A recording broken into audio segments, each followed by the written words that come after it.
Sejam todos bem-vindos à FGV. Seu evento vai começar em instantes. Antes do início, por favor, pedimos para que se atentem às orientações a seguir. Lembrem-se de colocar seus celulares e equipamentos eletrônicos no modo silencioso.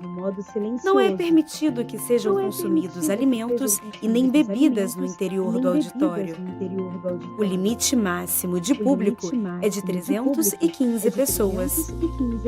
Este auditório possui lugares reservados para cadeirantes e para pessoas com deficiência auditiva e visual.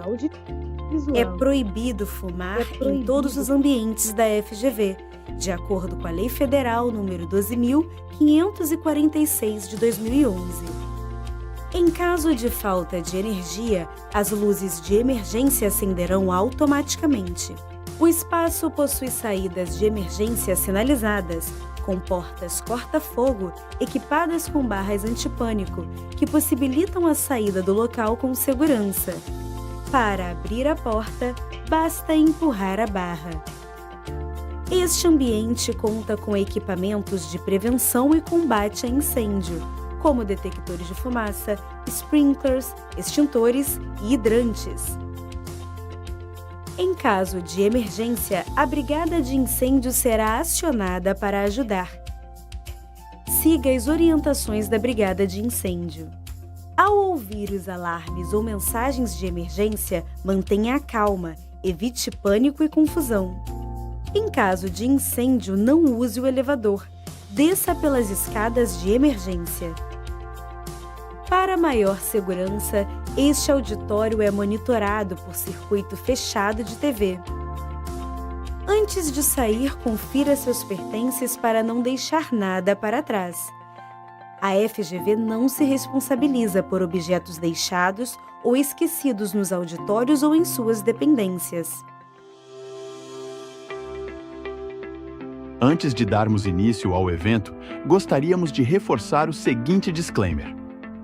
As manifestações expressas por integrantes dos quadros da Fundação Getúlio Vargas e por convidados que participam dos eventos e transmissões online representam exclusivamente as opiniões dos seus autores e não refletem, necessariamente, a posição institucional da FGV.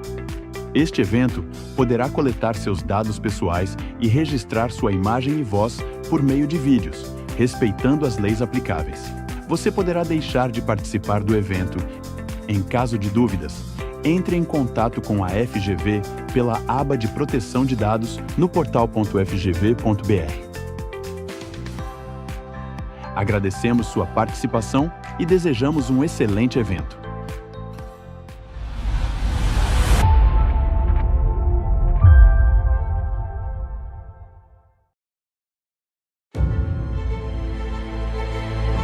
O cerne de qualquer grande transformação é, antes de tudo, o conhecimento. Há mais de 80 anos, a Fundação Getúlio Vargas não apenas observa a história. Nós ajudamos a escrevê-la. Nosso compromisso é único e inegociável: o desenvolvimento do Brasil e dos brasileiros. Somos um centro de excelência global. Aqui, a educação constrói os caminhos para o futuro. Da administração ao direito. Da economia à ciência de dados e inteligência artificial. Da comunicação à matemática aplicada. Das ciências sociais às relações internacionais. Nossas escolas não apenas lideram os rankings educacionais, elas redefinem os padrões de qualidade. Uma excelência que rompe fronteiras. Presentes em mais de 100 cidades, levamos conhecimento a mais de 100 mil alunos de educação executiva todos os anos. Mas o conhecimento só tem valor quando vira impacto. Somos um think tank global. Impacto é produzir índices que contribuem com a economia do país. É formar e selecionar quadros técnicos de excelência para o serviço público. É construir soluções que levam saneamento básico para os brasileiros. É contribuir com a formação de mais de 10 milhões de alunos da rede pública em todo o Brasil. é aplicar inteligência artificial para analisar milhões de dados genômicos e fortalecer a defesa cibernética do país como uma empresa estratégica de defesa. É liderar a discussão climática, criando ferramentas inéditas de gestão de riscos e inventários de emissões. É preservar a nossa história e o nosso patrimônio. Onde há um desafio complexo, a Fundação Getúlio Vargas está presente. Pesquisa, consultoria, assessoria técnica, grandes concursos. A escala da nossa atuação reflete o tamanho do nosso compromisso. Muito além da educação, muito além da pesquisa, muito além do óbvio. Fundação Getúlio Vargas, transformando o conhecimento em legado para o Brasil.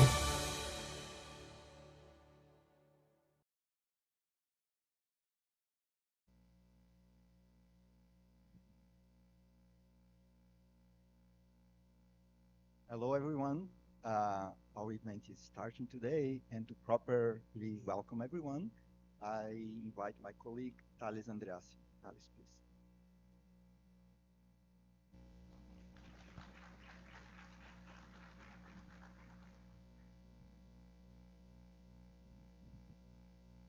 Good morning, everyone. I'm Thales Andreassi, the Deputy Dean of the School of Management in São Paulo, FGV EAESP, and I'm going to say some brief words about the importance of this conference.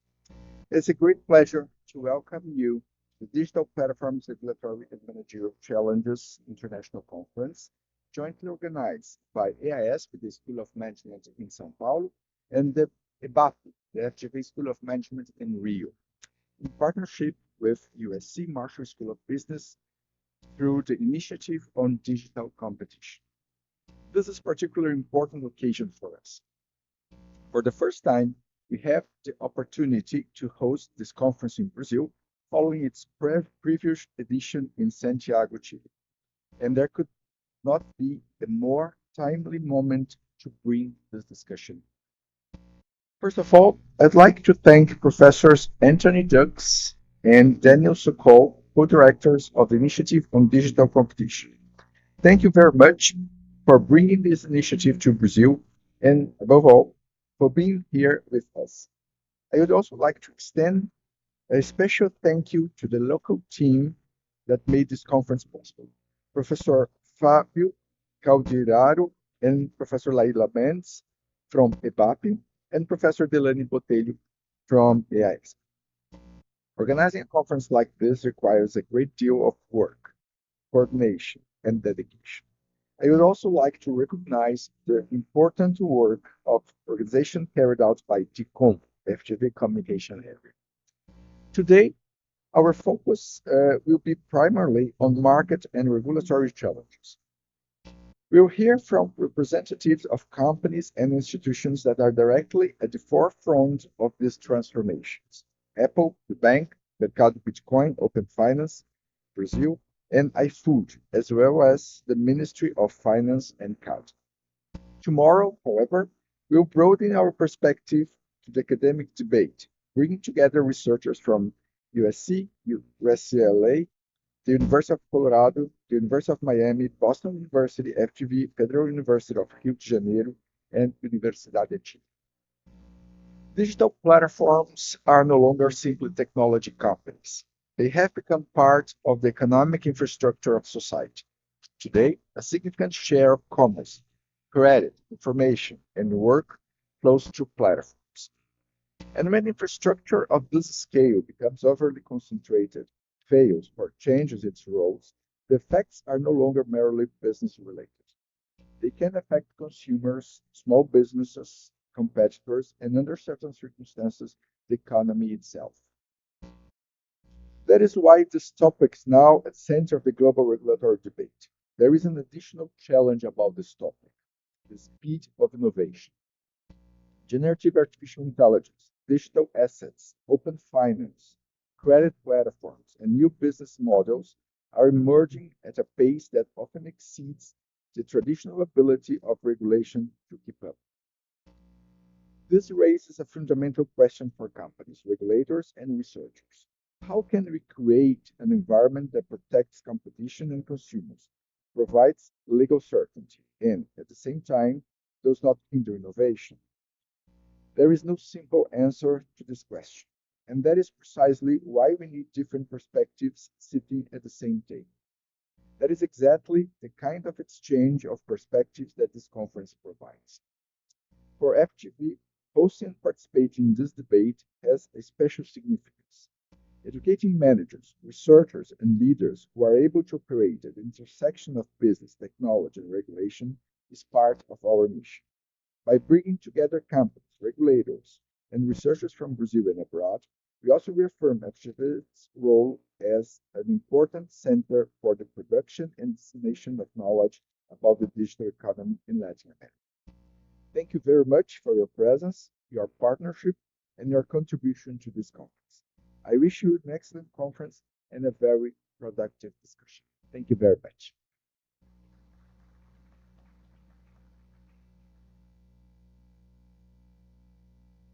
On behalf of USC, we also want to thank everyone. Actually, there's very little for me to say because you really got exactly what we look for. This is our third Latin American specific conference, and it really is this important interface between what can research inform managers and government officials in terms of thinking about implications, but also in the opposite direction. We have two conferences that are linked together so that academics have a better sense of what really matters. And it's wonderful to co-host this with FGV. With that, I want to bring up, we're going to have a little change in the schedule. We're going to have the keynotes early. So first, we're going to have a tag team coffee discussion. It's Brazil, so of course there's coffee. Where we're going to have having a discussion with Jorge Grunberg first, and then we're going to hear about the Brazilian experience. Then we're going to hear about regulation. Then we're going to hear about mergers. Then we're going to have lunch, and we'll stop for that for now. So I'll bring if we can invite the first keynote presentation.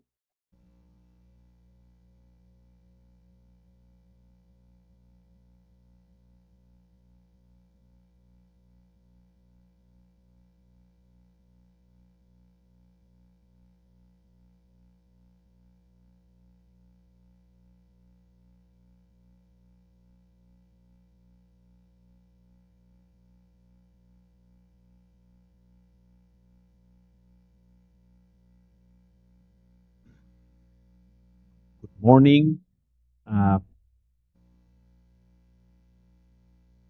Well, first, I want to thank the University of Southern California, especially Danny, and Brazil Getulio Vargas Foundation for this seminar. And I really believe that this is the most in-depth seminar in Latin America on the antitrust challenges raised by the digital economy in our region. And I think we should make sure it keeps happening every year as it has since 2024. I also want to thank Jorge Grunberg for agreeing to take part on this seminar in Sao Paulo. I know that he doesn't love to be interviewed. It makes sense if you're a prosecutor. And Jorge is a leading Chilean lawyer and academic specializing in antitrust law. He earned his undergraduate law in Universidad de Chile, where he now teaches economic law. And he holds an LLM from Harvard and LLM from NYU. 2 LLM. He also has broad practical experience. He worked at the US FTC for a while. Also at the Fiscalia, the Chilean Fiscalia, before becoming its head, and several leading Chilean law firms. And also he advised the Ministry of Economics and was in charge of steering the 2016 reform of the competition law. And he went on to become National Economic Prosecutor, appointed in 2023 by the previous government. Jorge also currently sits on the bureau of the OECD Competition Committee. So I think Jorge has a deep and rich theoretical and practical experience in antitrust law. Let me torture you Jorge, with the question, and I do have 25 minutes for doing that. And my first question is regarding the famous DMA. Now we have, or we might be having a Brazilian version of the DMA. And Chile has adopted through Jorge a very specific and precise position on the need of having a DMA or a version of a DMA in Chile. So why is that? Why there is a huge difference? I mean, in terms, if you compare Chile with Brazil and some other countries in the world. Thank you, Felipe. Good morning, everybody. First, I would like to thank USC and Danny Sokol, also FGV. It's a true honor to be here, have this conversation with Felipe. Well, your question, Felipe, is a very interesting one, timely indeed. And I would like to start saying that our approach on ex-ante regulation has been, since the beginning, wait and see. I can also call it a pragmatic approach. We firmly believe that competition laws can be enforced soundly against big tech companies and play an important role on defending and promoting free competition in digital markets, even in small economies like Chile. And this is not just words. We have been demonstrating during the last years with concrete actions that our complete institutional framework is suitable.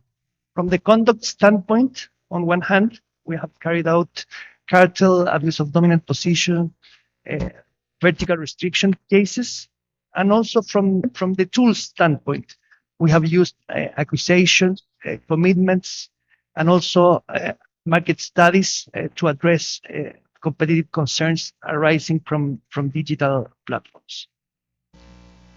We certainly do not fear to proceed against big tech firms, and the message we have been giving is clear-cut.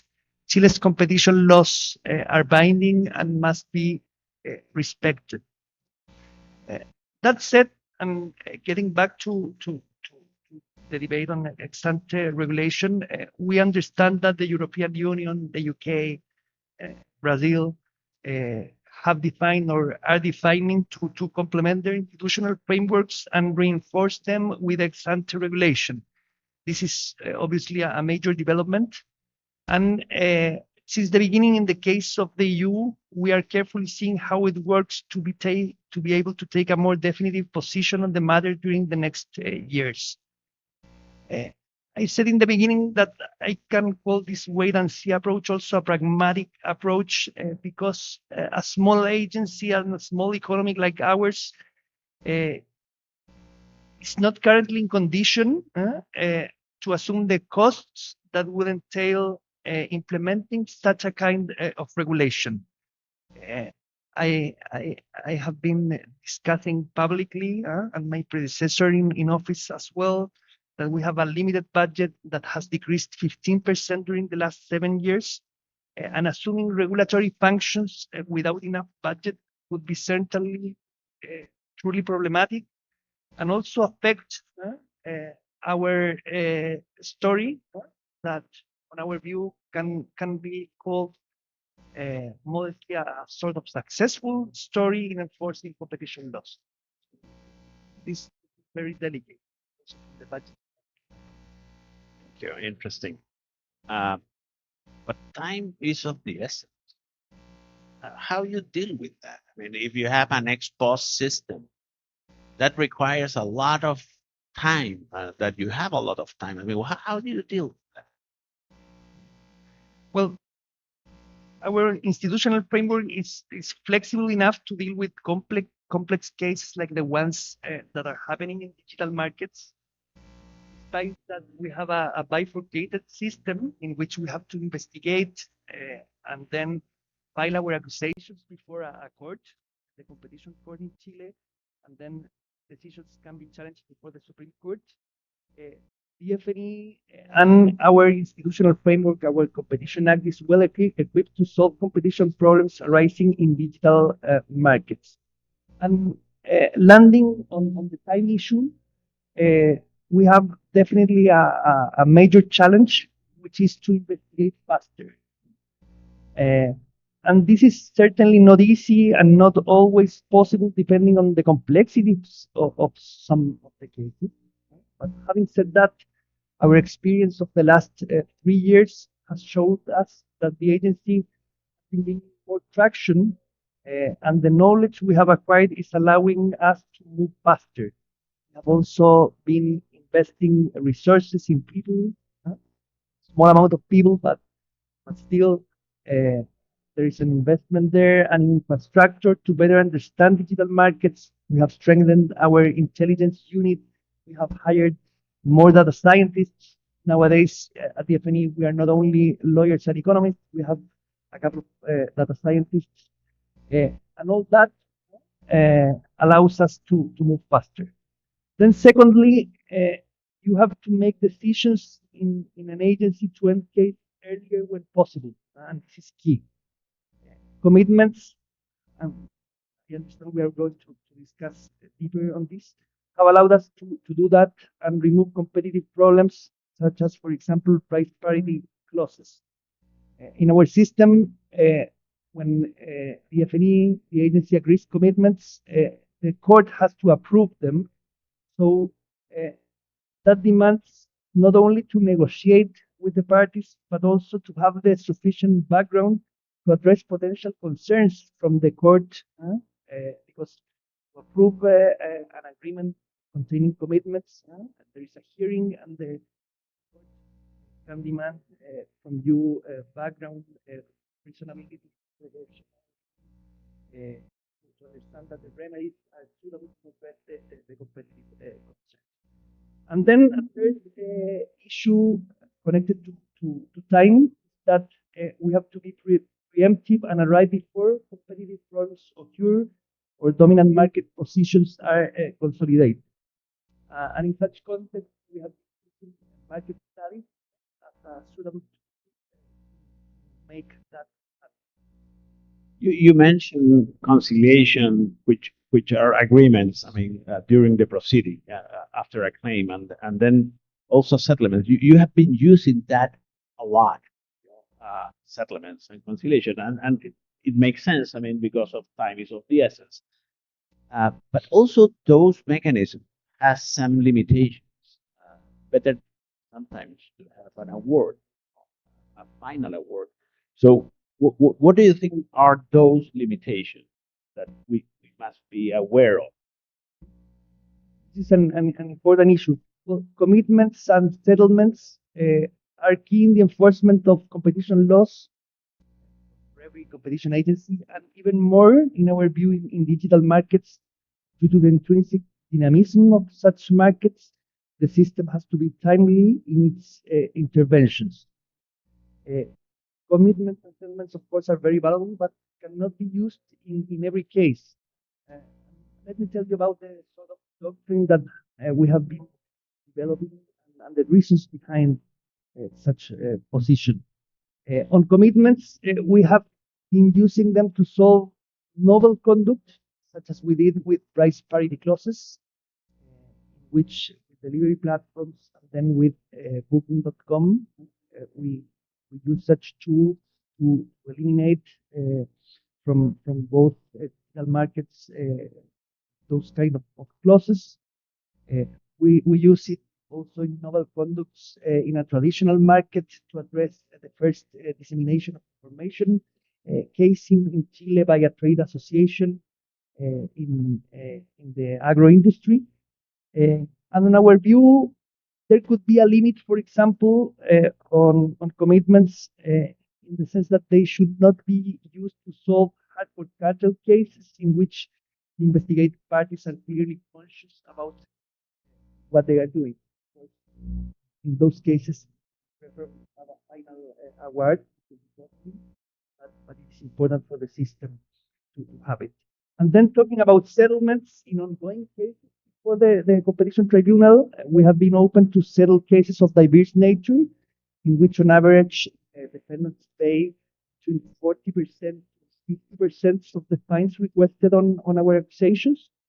And to be willing to settle a case in which you are litigating before the competition court involves, on one hand, a strategic decision in which you consider factors such as resources involved, the possibility of success, the reception given by the tribunal to your case, and also the added value that a final decision would have from a deterrent standpoint vis-a-vis a third. Let's move to the risk of entering into a Congress. I know that you experienced that. I mean, with your DMA, especially the first version, and with vis-a-vis Anatel authority. You know to do that because you did it. In the, as I told you at the beginning, in the 2016 reform. So my question is, what are the risks of entering into a Congress in the case you would need something similar to a DMA? And if you think that that situation has changed in the last 10 years, I mean, the quality of the Congress, it might not be the same now as it was 10 years ago. Well, we did it together. So, no, it's very. I survived that experience. How it works in Congress. I believe that adventure of the 2016 amendment to Chile's Competition Act, which was really important to our system. Passing technical and complex laws to Congress, regulation has always been challenging. You have to be very careful and truly convinced to decide to go on your request the executive branch to go Congress and to propose a reform. When Chile amended its competition laws in 2016, the system had evident gaps that had to be filled, that the aspects of the power studies, the aspects of fines and other structures, and the case promoted by the agency is by you at that time go by not completely and make the way much lighter. That's when you go to Congress, that's what I learned in those years, you have to be prepared to face at least some sort of uncertainty, the result, and be able to defend the technical aspects of regulation, such as antitrust, from the pitfalls of politics. And in year 2016, that was less difficult than it is today. In part, I think because we are living in times of populism, not only Chile, America, Are you sure? Makes the way, the route to Congress more difficult and more uncertain. Okay, let's move us on cases where the blood goes. The case against school, you have a case filed by the Fiscalia regarding the two markets within the Android ecosystem. If you can explain briefly what is the theory of harm behind that case, when do you expect the tribunal, the antitrust court, to rule that case, and what do you hope to achieve if you win the case? Well, to answer this question, first I want to clarify that I'm not intervening in the case. Since in the private practice I had before assuming in office, I represented payment processors that had special relationships with Google. That said, and only to illustrate you about the case, I will make reference to the content of the accusation the public accusations filed by the FNE before the tribunal. Talking about the theory of harm, the case centers on the impact on two markets. First, the distribution of mobile applications on the Android system, and second, the distribution of paid digital goods within applications such as extra lives, virtual currency, or other content purchased during use. Regarding the first market concerning the Android system, Google restricts competition by exploiting behavioral biases, such as pre-installing apps in specific locations on phones, and by raising artificial barriers for competitors, primarily through obstacles to site loading. And regarding the second market, digital goods, Google imposes exclusivity requirements that allow it to extract fees ranging from 15% to 30% of the transaction value. Furthermore, apps are prohibited from redirecting users to alternative methods of informing consumers about less expensive payment options. These practices have enabled Google to consolidate Google Play as the primary channel for app downloads, while limiting choices for both developers and consumers. When to expect a decision by the competition tribunal? Reasonable terms we should expect here.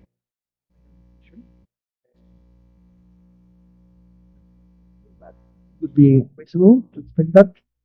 And talking about the remedies that the FNE is pursuing, the FNE is seeking to open up the Android system regarding app distribution and the use of billing systems for purchasing digital goods.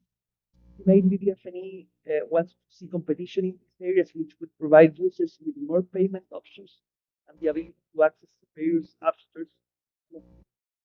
Should result in lower prices for users and innovation.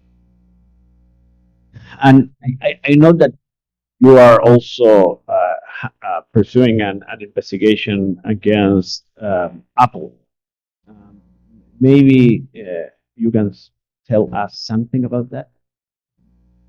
Well, this investigation arises from the same complaint that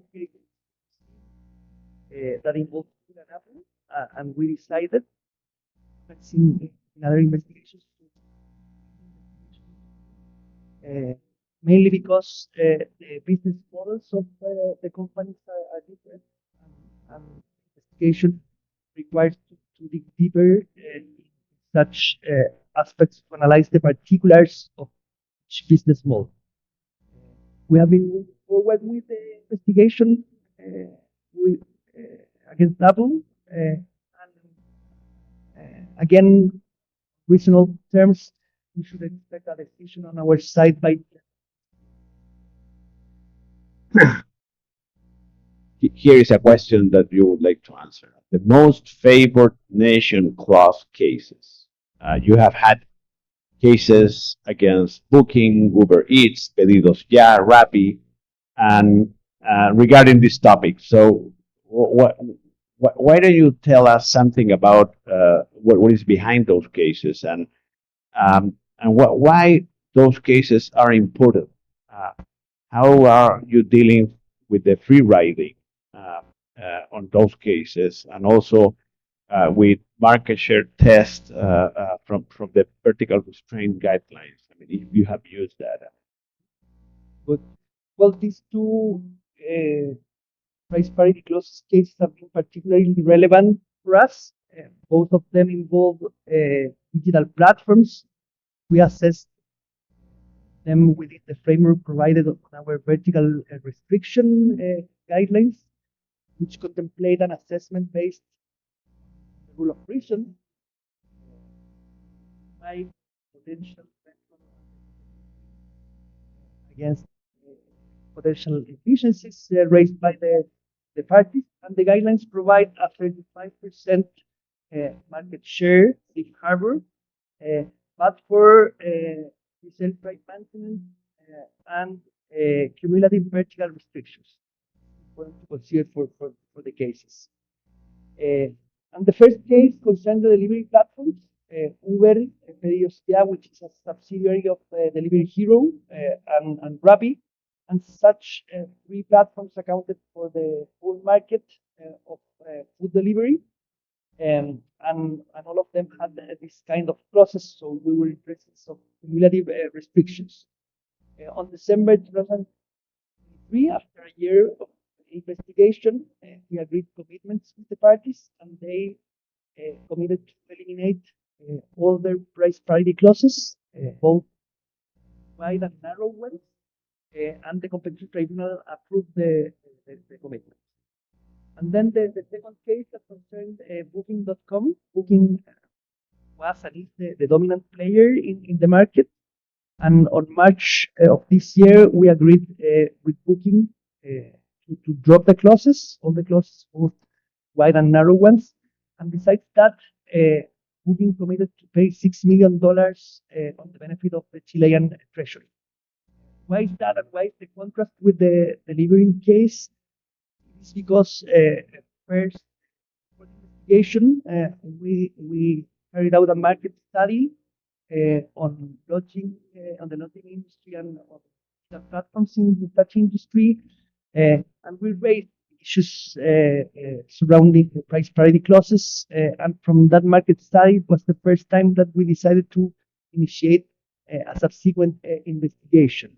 So then in the negotiations, we agreed with Booking on this amount.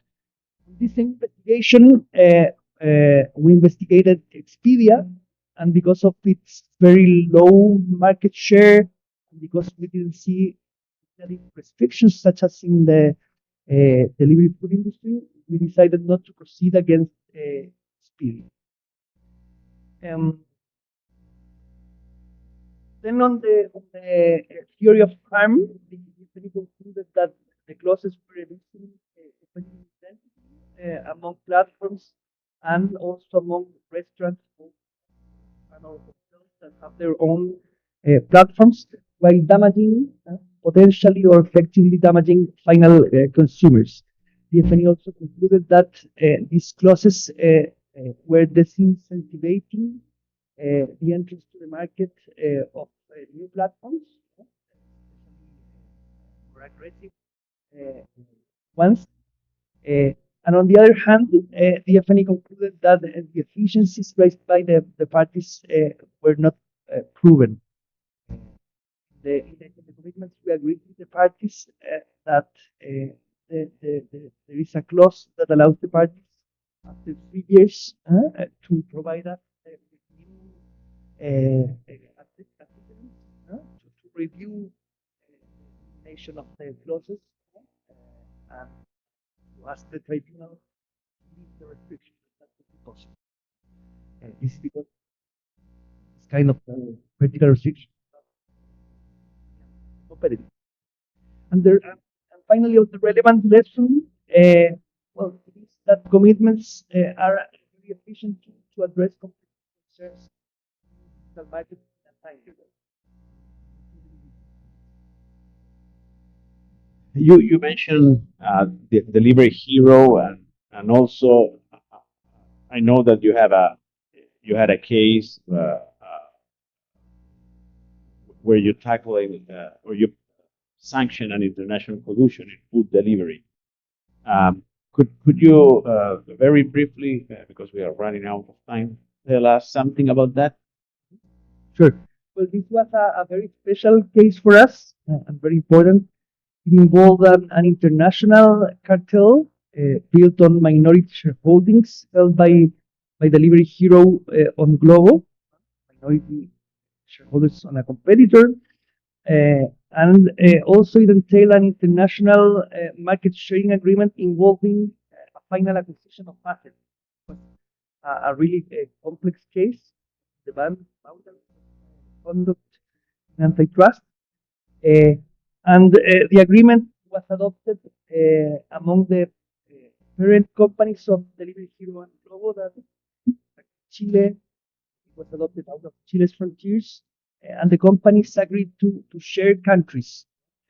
Delivery Hero stayed with Chile and Egypt, and Globo stayed with Peru and Ecuador. This case was very similar to the one carried out and investigated by the European Commission, concerning, of course, European countries, which was settled by DG Comp during last year. And talking about our investigation, in this case, the FNE investigated charter case without way, in the sense that we didn't have a leniency application, we didn't have gathering powers.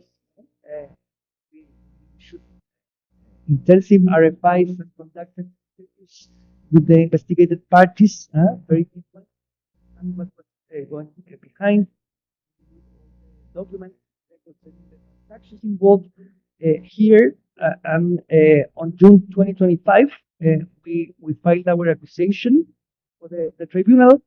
And in February of this year, we reached a settlement with the companies that paid the Chilean Treasury $31 million, which is the highest amount ever paid in a settlement agreement. I would say that the most relevant message behind this case is that companies must be very careful for not using minority shareholdings in competitors or even M&A.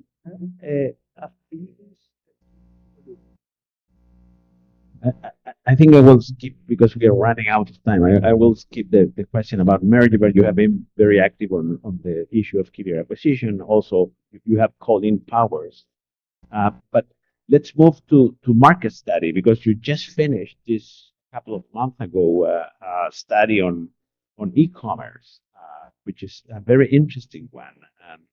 And then you arrived to some specific conclusions, and also you investigated if they are engaging in personalized pricing, which is something very important. So if you can tell us something about that, the e-commerce market.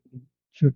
Well, first, let me start explaining why we chose to study these particular markets in Chile, as probably at many countries.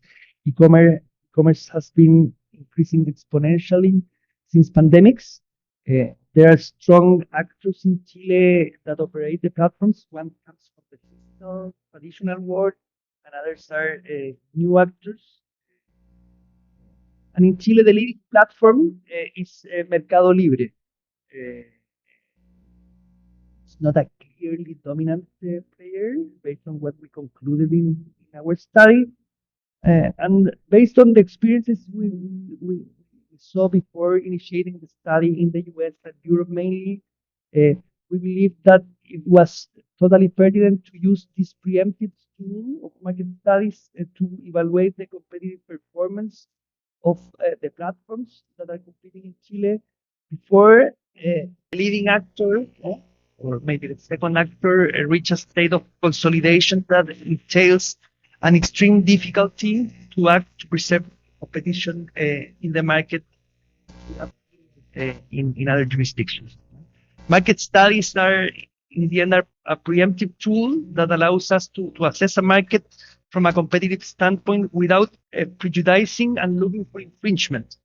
And we genuinely believe in the utility of the tool to approach a market to understand whether or not it's working competitively.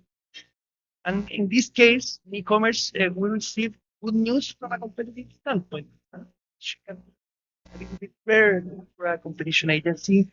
The market works competitively. It has capacity to continue growing. And the players, and it's important in general, they are not using strategies or practices such as price parity clauses, self-preferencing, and even personalized pricing. But for Mercado Libre had one price parity clause, and they dropped it with the market study, which confirmed the strategy developed by the FNE. Talking about the recommendations we made in this study, we saw a potential risk regarding potential abuse towards vendors. We recommend that we studied to elaborate complete terms and conditions.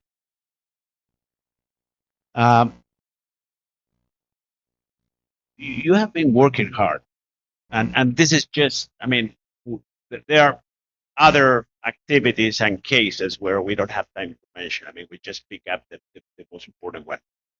And so you have been able to work hard independently, which is something rare in the global scenario. And in part, and also in the studies that we are organizing at SECO, Fiscalia is year by year as the most independent agency in Latin America, with the tribunal and transport. So my question is, congratulations, I mean, for the independence and the technical work. My question is, well, how does are connected the removal process of your position? And also, I'm connecting this with the slaughter case, I mean, regarding FTC, so which is very striking, the result of that case. So, if you can explain us the removal process of yourself, I'm not. I don't want to. I want to maintain my optimism on independence, but if you can tell us, and then I will after you answer this, I will go to the last question. Well, you mentioned this survey that you conducted at the Center of Competition at the University Adolfo Ibáñez, and it has been very important and valuable for us to that practitioners appreciate the political independence that the FNE has. We lead on that issue, and when I discussed the study with you, I said that we have to take care about structural on continuing with the successful story of antitrust in Chile. And on one hand, well, you mentioned the study that is important. The FNE, since the beginning, was considered as an independent agency from any institution in the government. But then in the year 2009, Congress decided to eliminate the possibility that the president can remove at will the head of the competition agency. And the law is contemplated a specific procedure before the Supreme Court to do that. And of course, that reinforces the independence of the agency. But going beyond the law, and I think you also have a good testimony of that. There is the reality, the conviction of the government, the political sectors during all these years to respect the independence of the FNE. And I can confirm the 3 years that I've been in office, government's different political positions respect the independence. It's me and Good. And now I'll go to the last question, which is the most important. Happiness.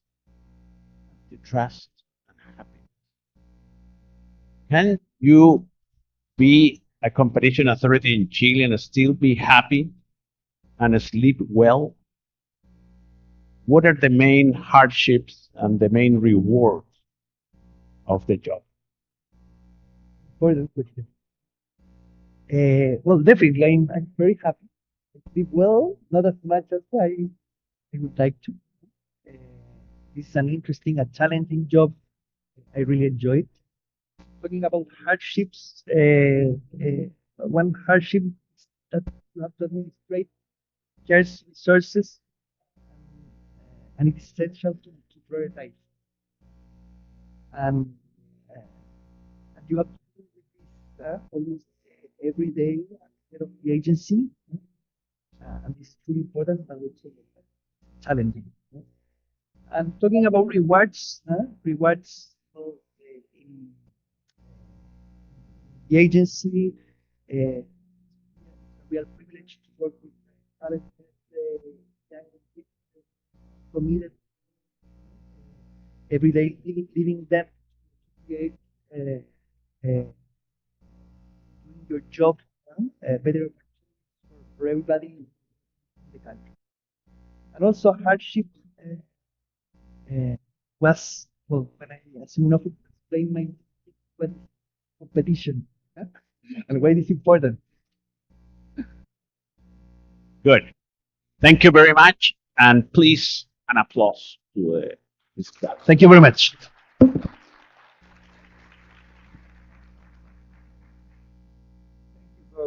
We're very pleased to have our second keynote. Camila Alves is, of course, a commissioner at CAJA, but this is her second tour of duty at authority because she was previously chief economist. She's also a professor at the Federal University of Rio de Janeiro. Please, if we can have another set of applause to welcome her to the stage.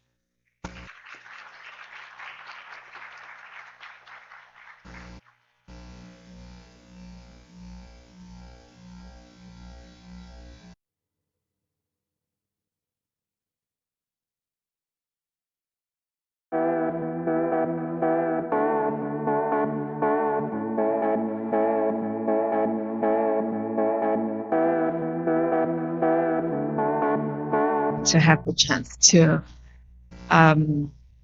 hear about our Chilean colleagues, which we are very pleased also to get together very often in other spaces like OECD and ICN and so on. So very thanks for the invitation and also for the opportunity to be here. We were talking about pleasure and about how is to be in the agents and the duty and the beauty of doing what we do. And I was hearing that and thinking about that. Actually, I was saying just before I get here that I shouldn't be here because I'm very injured in my shoulder. And someone told me that shoulder problems has to do about responsibility. And so I don't know if it's true. So I really think that responsibility for me right now is to be here talking to you and not to be where it should be, that is resting and taking care of the health. But it means lots of pleasure and lots of pleasures of it's all about not saying no when you should, but let's do what we have to do. So thank you so much for the invitation, Daniel and Caio and everybody that is on duty for this event, FGV and so on. I will. So Daniel asked me to prepare a keynote and talk about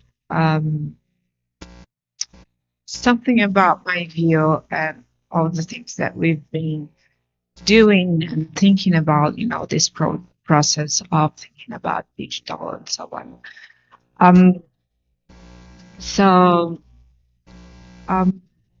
When we discuss digital markets, there is a temptation to begin with the newest technology and the newest business model or the newest case. And I think I would prefer to begin elsewhere. So let's talk about the institutional capacity and all the desire and decisions that we need to make.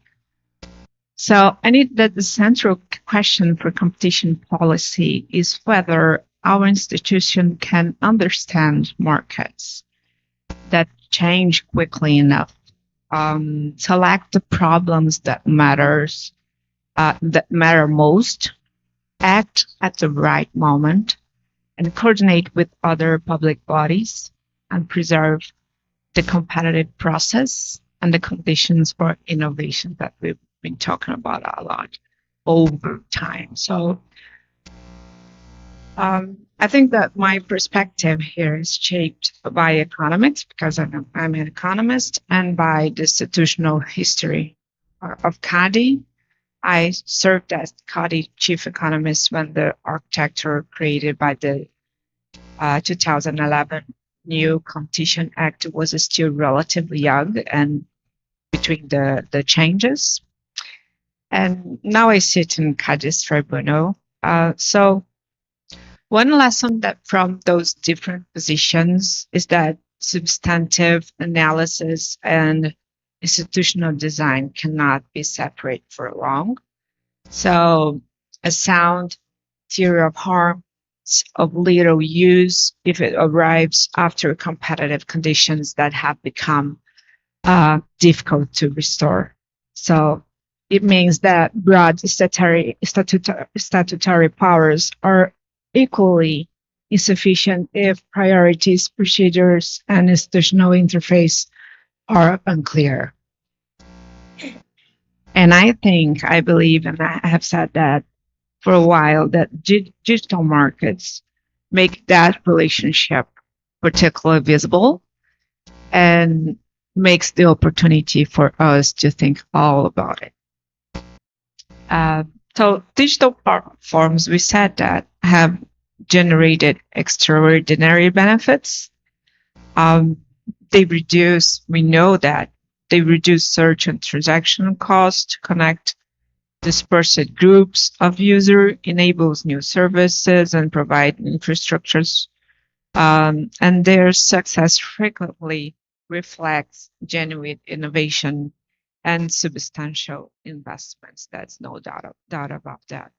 But the same characteristics that create value may also shape durable market power. So it means that we worried about this market power and network effects to reinforce the scale. And we also know that data can improve products and under some conditions widen asymmetries. There's so many things that we've been talking about that concern us. And I think that also, as we are sometimes tired to repeat, is that the challenge for competition policies, therefore, the dynamism and to go into this sequence of decisions that can alter the range of viable competitive paths before conventional indicators make the change obvious. So in digital environments, I think that delay itself may have an economic cost, and probably is the main source of this cost, I believe. So I don't think that this make traditional antitrust obsolete. I think that CADI continues to use and using merger control and conduct enforcement in digital market, and it should, and it's correct. And recent work in Brazil involving digital payments, app ecosystem, and transaction in artificial intelligence illustrates that existing instruments remain capable of addressing important questions. So in May, for example, CADI examined a group of AI-related transactions and considered arrangements involving technology, intangible assets, specialized teams, and competitive capabilities, including transactions that did not fit neatly within competition assumptions about revenues and assets. So we've been doing a lot. This is just a very, very little example. At the same time, we've been seeing that relying exclusively on case-by-case enforcement creates familiar difficulties. Investigation can be very and are very information intensive. Remedies may be designed after tipping or ecosystem expansions has already changed the market conditions, and a single case may address one manifestation of a structural problem while leaving the underlying bottleneck intact. So the right debate is therefore not traditional antitrust, in my view, versus regulation. It's how to build a very coherent toolkit in which exposed enforcement, merger control, market intelligence studies, advocates, and everything is in our hands, proportionate ex ante instruments reinforce one another. So we've been doing a very, very important debate. So the bill for 675 of 2025 to be understood within that institutional problem we're talking about. So the proposal currently before Congress would amend Brazil's Competition Act and create a regime for the designation of economic groups with systemic relevance in digital, together with the possibility of imposing, as you probably know, tailored special obligations. And it also provides for a specialized structure within CADE dedicated to digital markets. And this legislative discussion has evolved during this year. So the preliminary report presented in the Chamber of Deputies in July retains a model based on quantitative threshold combined with qualitative characteristics. So, of course, the choice is that size is therefore a gateway, not the complete analysis. And the proposal looks to features such a multi-sided activities, networks effect, vertical integration, participation in digital ecosystem strategic dependence by third parties, and access to relevant data in a position capable of controlling access to an ecosystem. And the same logic appears in the possible obligations. So the menu includes forms of transparency, data access and portability, interoperability, changes to the phone, the ability to use third-party applications, non-discriminatory conditions of access, and where appropriate, specific merger notifications or information duties.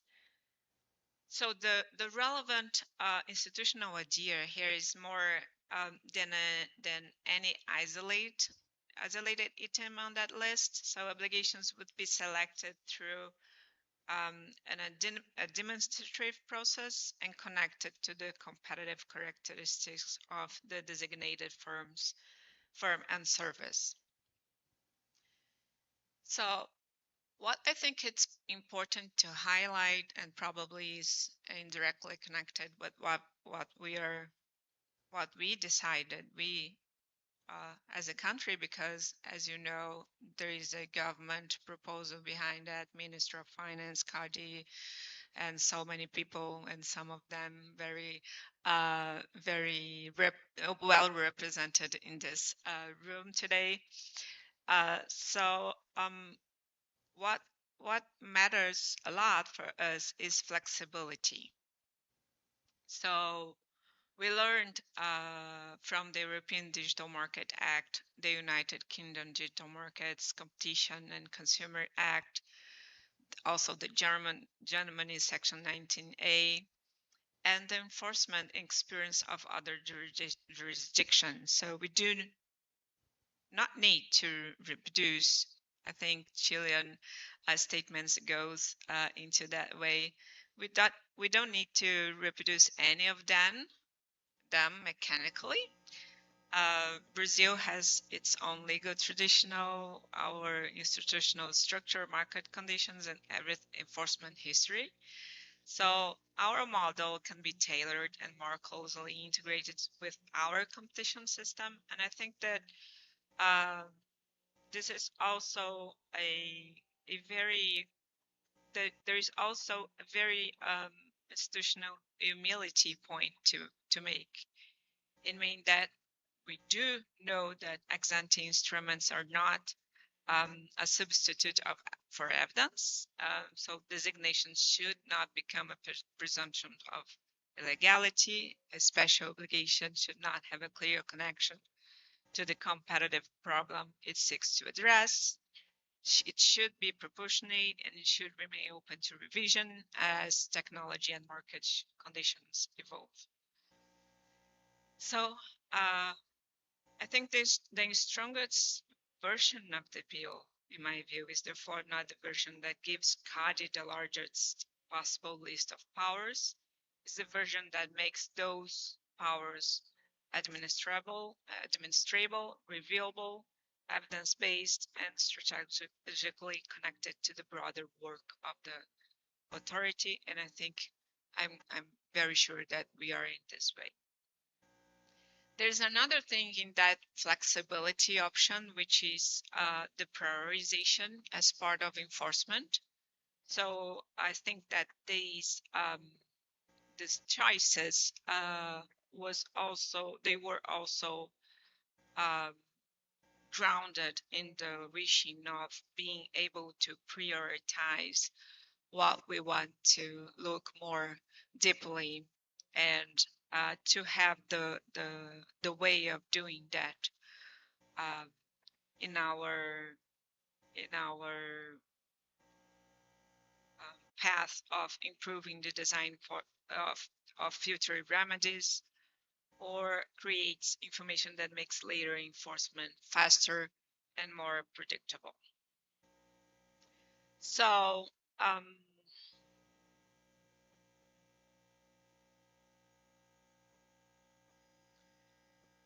what I want, there's also a very important thing that is within the bill, is that question of coordination. So it means that digital markets do not respect the boundaries of public agencies. So the same factual setting may involve competition, consumer protection, personal data, telecommunications, payments, financial regulations, intellectual property, artificial intelligence, and so many things, broader industrial and digital policies, so many things all together. So we do know that also coordination cannot mean the dissolution of mandates. Competition authorities should remain to discipline about competition analysis, data protection, for example. Authorities should remain disciplined about privacy and so on. And I think that Brazil already has important building blocks in that. CADE and the National Data Protection Authority renewed their cooperation agreement in July for another 5 years, expanding cooperation on data protection, competition, and digital policy. And also our recent work on data-related remedies has also examined institutional arrangements used in jurisdiction where competences intersect. But I think the next step is to make cooperation very operational. That means channels for early information exchange where legally possible, technical consultation, joint and coordinated studies, referral mechanisms, and everything that really means incorporating the knowledge of sectors, regulators, and firms, and the federal administration when their expertise is necessary to understand the effect of an iteration. I think that the bill offers an opportunity to embed consultation into the digital regime rather than depend on informal relationships between officials.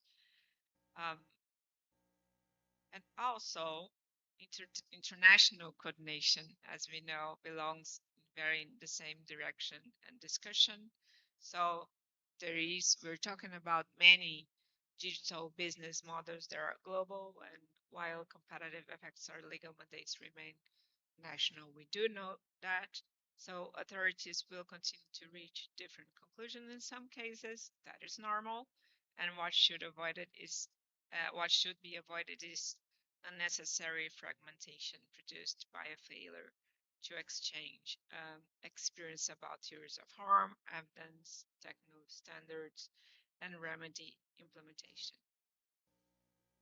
And the third question I think it's important, and we've been talking about it a lot, is the innovation. So here I would like to be precise.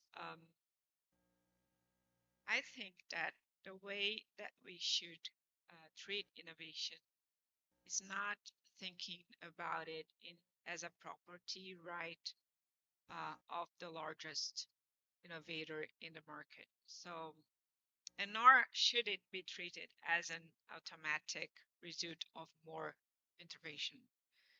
Competition policy, I think, has to examine the mechanism throughout which market structure and conduct affect the incentives to invest, to experiment, to enter, to scale, and everything else. So in platforms,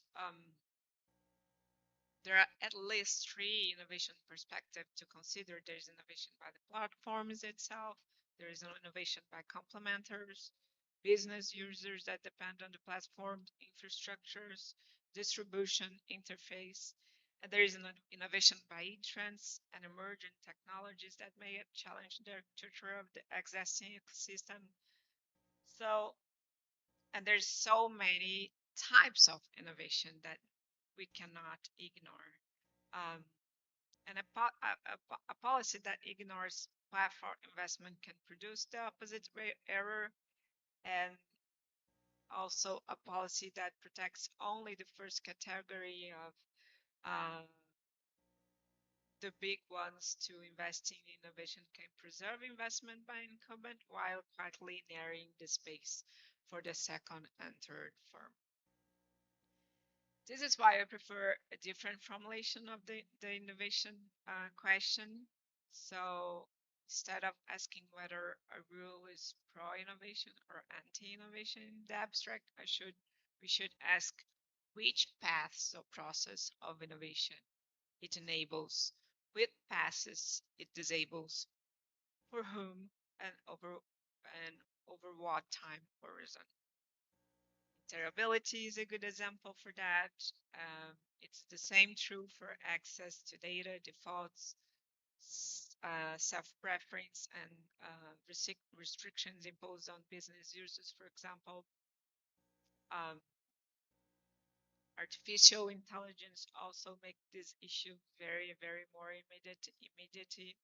And for a country such as Brazil, distributional dimension of innovation also matters. So many firms participate in digital markets as sellers, developers, creators, fintechs. Daniels were talking about it, and you were talking about this after in the event.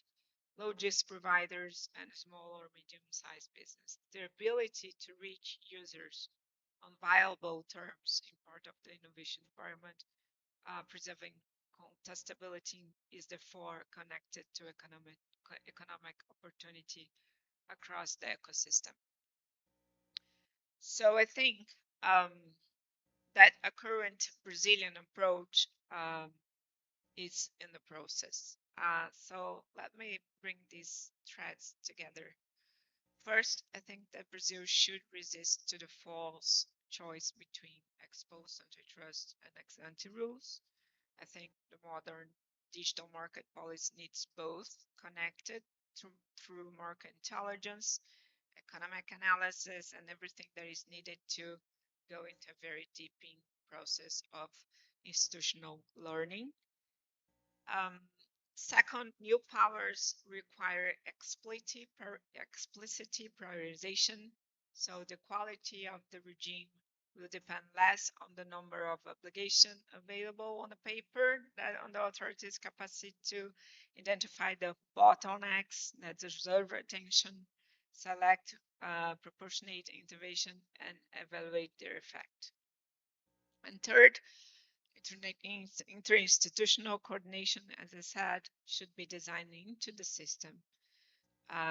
So digital cases frequently sit at the intersection of competition, data, consumer, and sector regulation.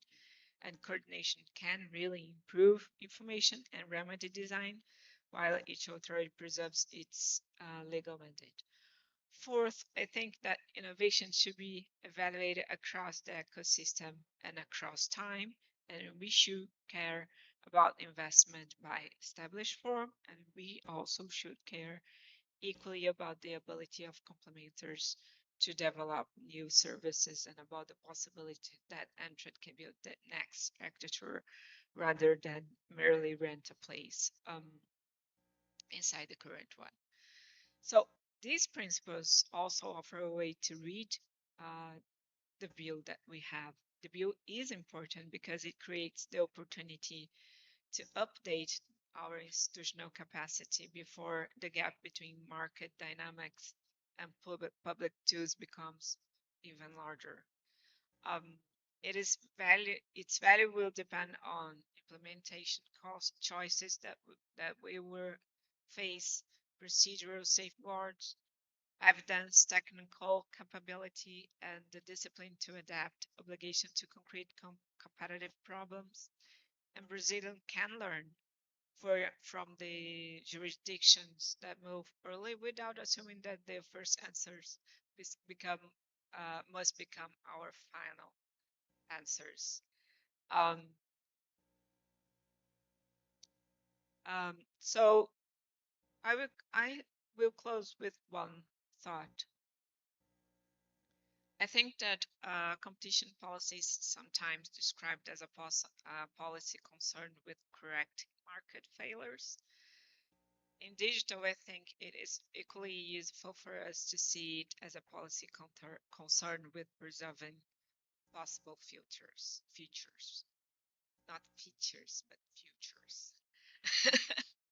So a competitive market contains uncertainty about who will win, which technology will prevail, and which business model will become valuable over time. That uncertainty is economically productive. It gives entrepreneurs a reason to enter and incumbents a reason to improve. Market powers become particularly consequential when one firm acquires the ability to narrow those future possibilities for others. So our task is therefore not to freeze the digital economy in its current form, nor to design regulation around today's list of leading firms. It is to keep competitive process strong enough that tomorrow's innovation does not require permission from today's gatekeepers. So I think this is the message that we want. So if Brazil can combine, I believe, rigorous enforcement, proportionate exam tools, principled prioritization, interinstitutional cooperation, and a very broad and sensible view of innovation, I believe that we can build a digital competition policy that is both ambitious and also institutionally grounded and possible. So thank you very much for the invitation, and thank you very much to participate in this debate.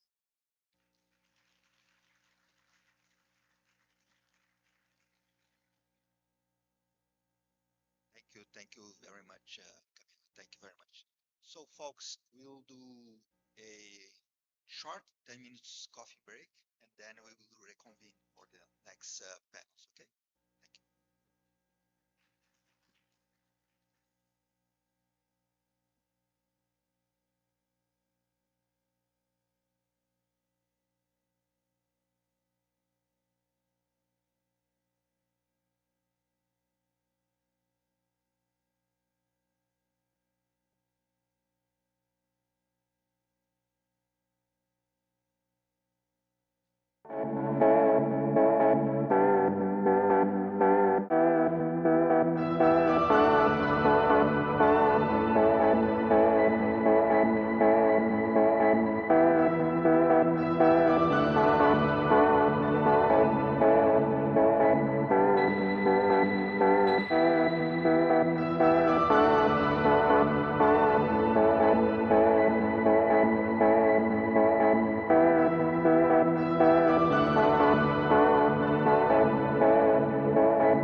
schools, EBAPE and EAESP, for the invitation to this great event.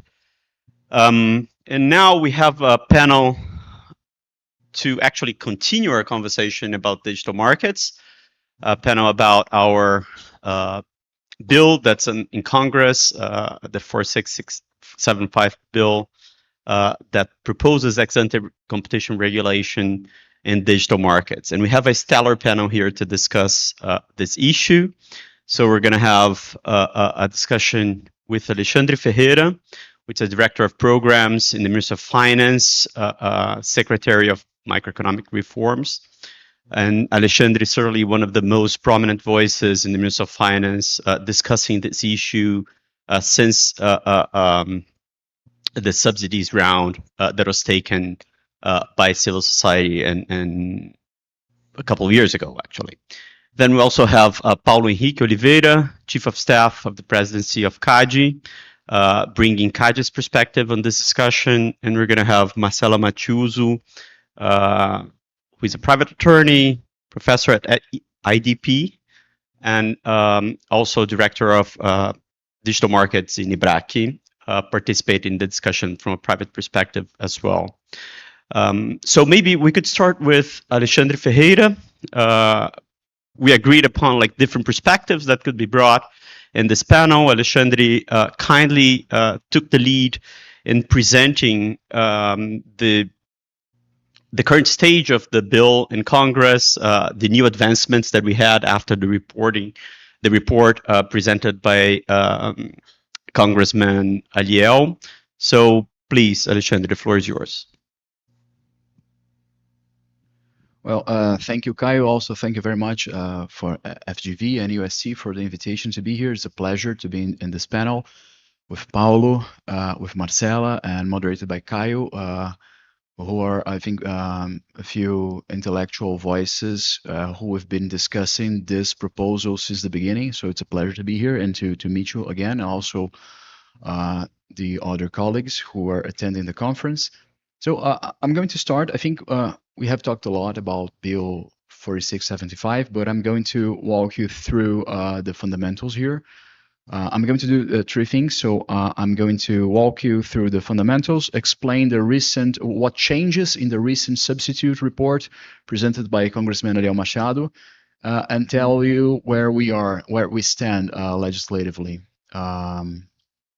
So first of all, origin and diagnosis. The bill was drafted by the Ministry of Finance in coordination with the Ministry of Justice and also with the Presidency's Social Communication Secretariat.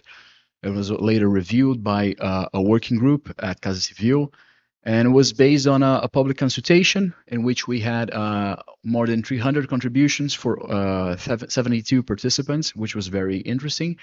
And on top of which we built a technical study, which also included a benchmarking regarding 10 jurisdictions, such as the EU, the UK, Germany, Japan, and others. And we came to a diagnosis that is both narrow and deliberate, which is Brazilian competition law works, but ex-post enforcement by construction arrives after entrenchment in ecosystems shaped by network effects, data advantages, vertical integration, and gatekeeping. And that's a problem, and this is not a Brazilian pathology. It's the same finding driving legislative reforms elsewhere in the world. And this is also CADE's own technical assessment. The authority shares this diagnosis, and I think Paulo would be able to present that later on, that new instruments are needed to complement the existing antitrust toolkit. And so what the bill does is to complement, not replace existing antitrust. So merger review and cartel enforcement stay entirely the way they are today with the general superintendency and also subject to the tribunal of CADE. And what we are presenting here is a flexible approach towards digital platforms of systemic relevance, but also with very significant and relevant procedural safeguards. So we are proposing, and that's what's being debated in Congress, a two-step logic kept separate on purpose. So first, designation of economic group as systemically relevant in digital markets. And second of all, the definition of special obligations for the case of each designated agent. So a tailored approach in this regard. and in a way that designation would never and automatically entail obligations. And I think that Congressman Aleal's substitute makes this even more explicit in a way. And so for that, we have a designation test, a procedure in which we have a quantitative safe harbor. So quantitative, so we look at global revenue or Brazilian revenue, plus a qualitative assessment. And this is, I think that's the core of the designation here, in which CADE is to consider multi-sided markets, network effects, vertical integration, the strategic dependence of third parties, and also the gatekeeping over a digital ecosystem. And I think so this is the criteria or the characteristics for the designation. And then we have this obligation manual, which the bill introduces in the Brazilian Competition Act. We have 3 categories. Commissioner Camila walked us through some examples here. We have transparency and reporting duties that might be defined for the case of a designated agent. Some positive duties, such as data portability, choice screens, non-discrimination, and also prohibitions that could be set for a specific case based on the need, on proportionality, and also on potential on competition, on risks, such as preventing self-preferencing, tying, anti-steering, and predatory conduct. And last but not least, we have also an adjustment to CADE's institutional design, an incremental adjustment, in which we are proposing the introduction of a new special superintendency, whose objective will be to instruct and conduct those processes, those investigations, always subject to CADE's tribunal's final decision. So that's the first aspect I would like to cover. The second aspect is what changed in Congressman Aleal's Machado substitute. So first of all, I think that Congressman had a very balanced and responsible approach towards this bill. I think he recognizes the relevance and the dimension of his work here. And I think as it's natural that after the executive branch presents a bill to Congress, that Congress will try to introduce adjustments and fine-tunings of this proposal. And I think that's the case here. I think the report made the bill more precise in a few ways, and I think there was a process of listening as well. Definitely from the executive branch side. So we listened. We had many propositions from companies, associations, civil society, after the bill was introduced, was presented, which was nearly a year ago. So we had a lot of time to debate and to participate in conferences such as this one, and to have contributions. And so did Congressman Aleal. And what we have now, the current version, is, so I think first of all, is a narrower, more disciplined procedure for designation. So I think that the qualitative list now is closed, and the drafting of each criterion was in a way tightened or fine-tuned. The thresholds are also now indexed to the Brazilian inflation index, so that the regime does not quietly expand on its own reach through inflation. So I think that's also relevant.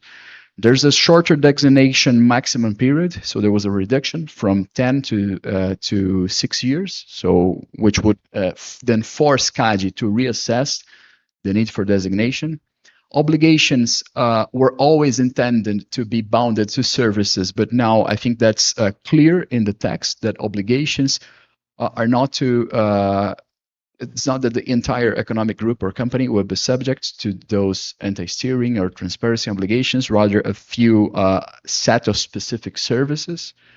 There is now a compensatory analysis requirement to CADE. So that was a possibility, now is a requirement that CADE, when defining obligations, must weigh legal regulatory duties, ecosystem functionality, and innovation. And I think now, and that's a point that I think we can talk a bit more throughout the debate, which is innovation, especially for small firms, and also public interests.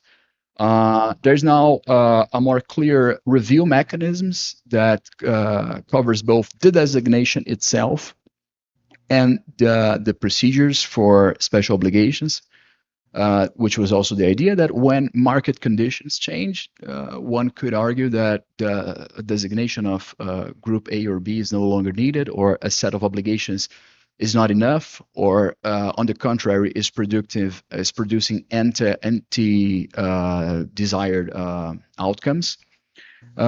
There's also, we have a few, and I think this is very relevant, some things that Congressman Aliao, some items that he introduced. For instance, voluntary commitment track.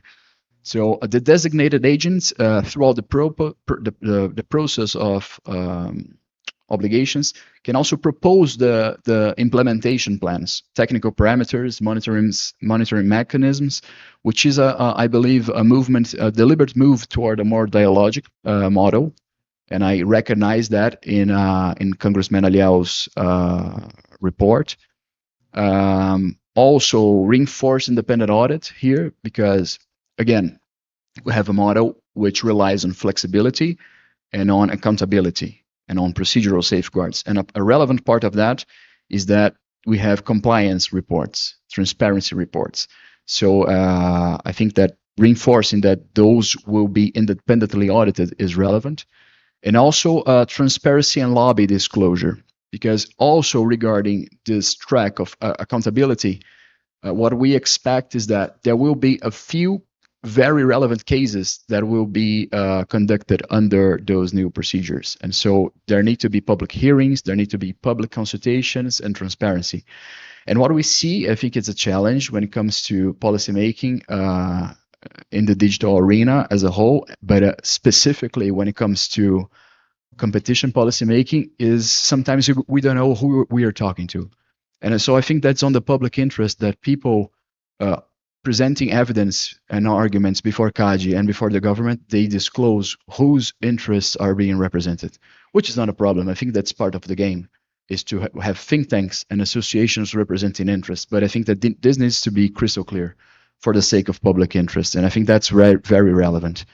We also have a few non-sanctioning, a non-sanctioning market analysis procedure, and also a consultative council on digital markets competition, with at least half of its members coming from academia and civil society. So I think that's what we see overall are some improvements I would consider regarding the initial proposition. So I think that Congressman Aliao has been able both to listen to those who, in good faith, presented sound arguments and propositions as adjustments to the text, and also moved forward with what I consider to be a bit of state of the art when it comes to digital markets regulation in the world, you know, which are those new tools. So I think that that's where we stand at technically. And in terms of the legislative process, we have the substitute presented a bit more than a month ago. And so the bill is currently under consideration in the Chamber of Deputies in Brazil. And we're looking forward to have it passed in the coming weeks or months. And we strongly believe that there's room for that. And there's also, I think that a consensus among a wide range of stakeholders, from business representatives, civil society, that this is needed, you know, to move a step forward. So if we get this version through, of course, there's still room for dialogue, for, I think, adjustments. And I think our role today as the government is to present also subsidies to Congressman Aliao. I think that we have a modern, proportional, and dialogic ex-ante regime for digital competition, but without displacing the antitrust law that has served us well for over a decade. So I think that places Brazil in the as a key jurisdiction in that regard, and I think this is very much needed for us to preserve what I think is the bedrock of market economies, which is sound competition. And I think we are sometimes we were losing track of that, but I think now we are in a clear, we're paving the way to get back to that. So that's my, I think that's my, I hope I managed to keep up with my first assignment that Caio designated us. So thank you, and looking forward to listen to the colleagues and to the debate.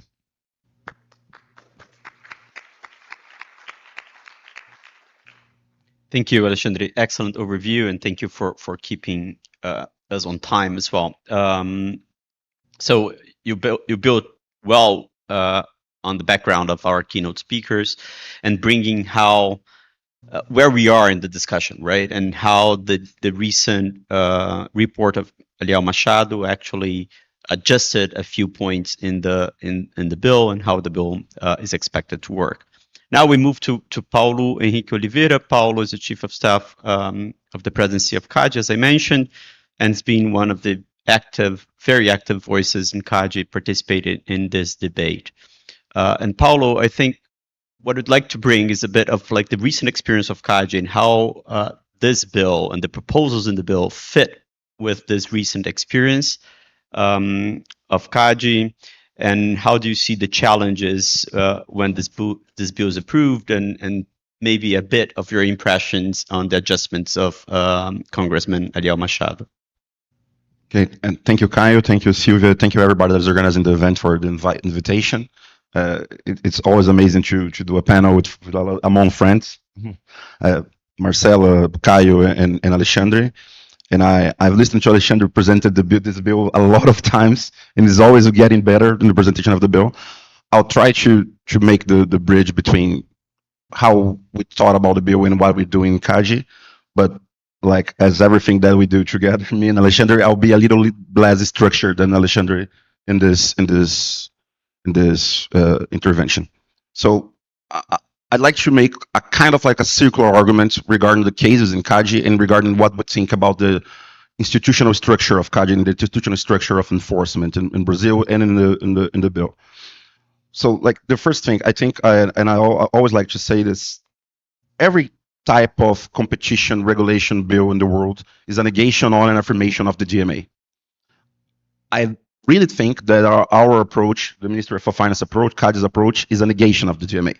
So we are trying to dialogue with a lot of points of the Digital Markets Act, but we are going to a more flexible approach. Commissioner Camila talked about this in the last presentation.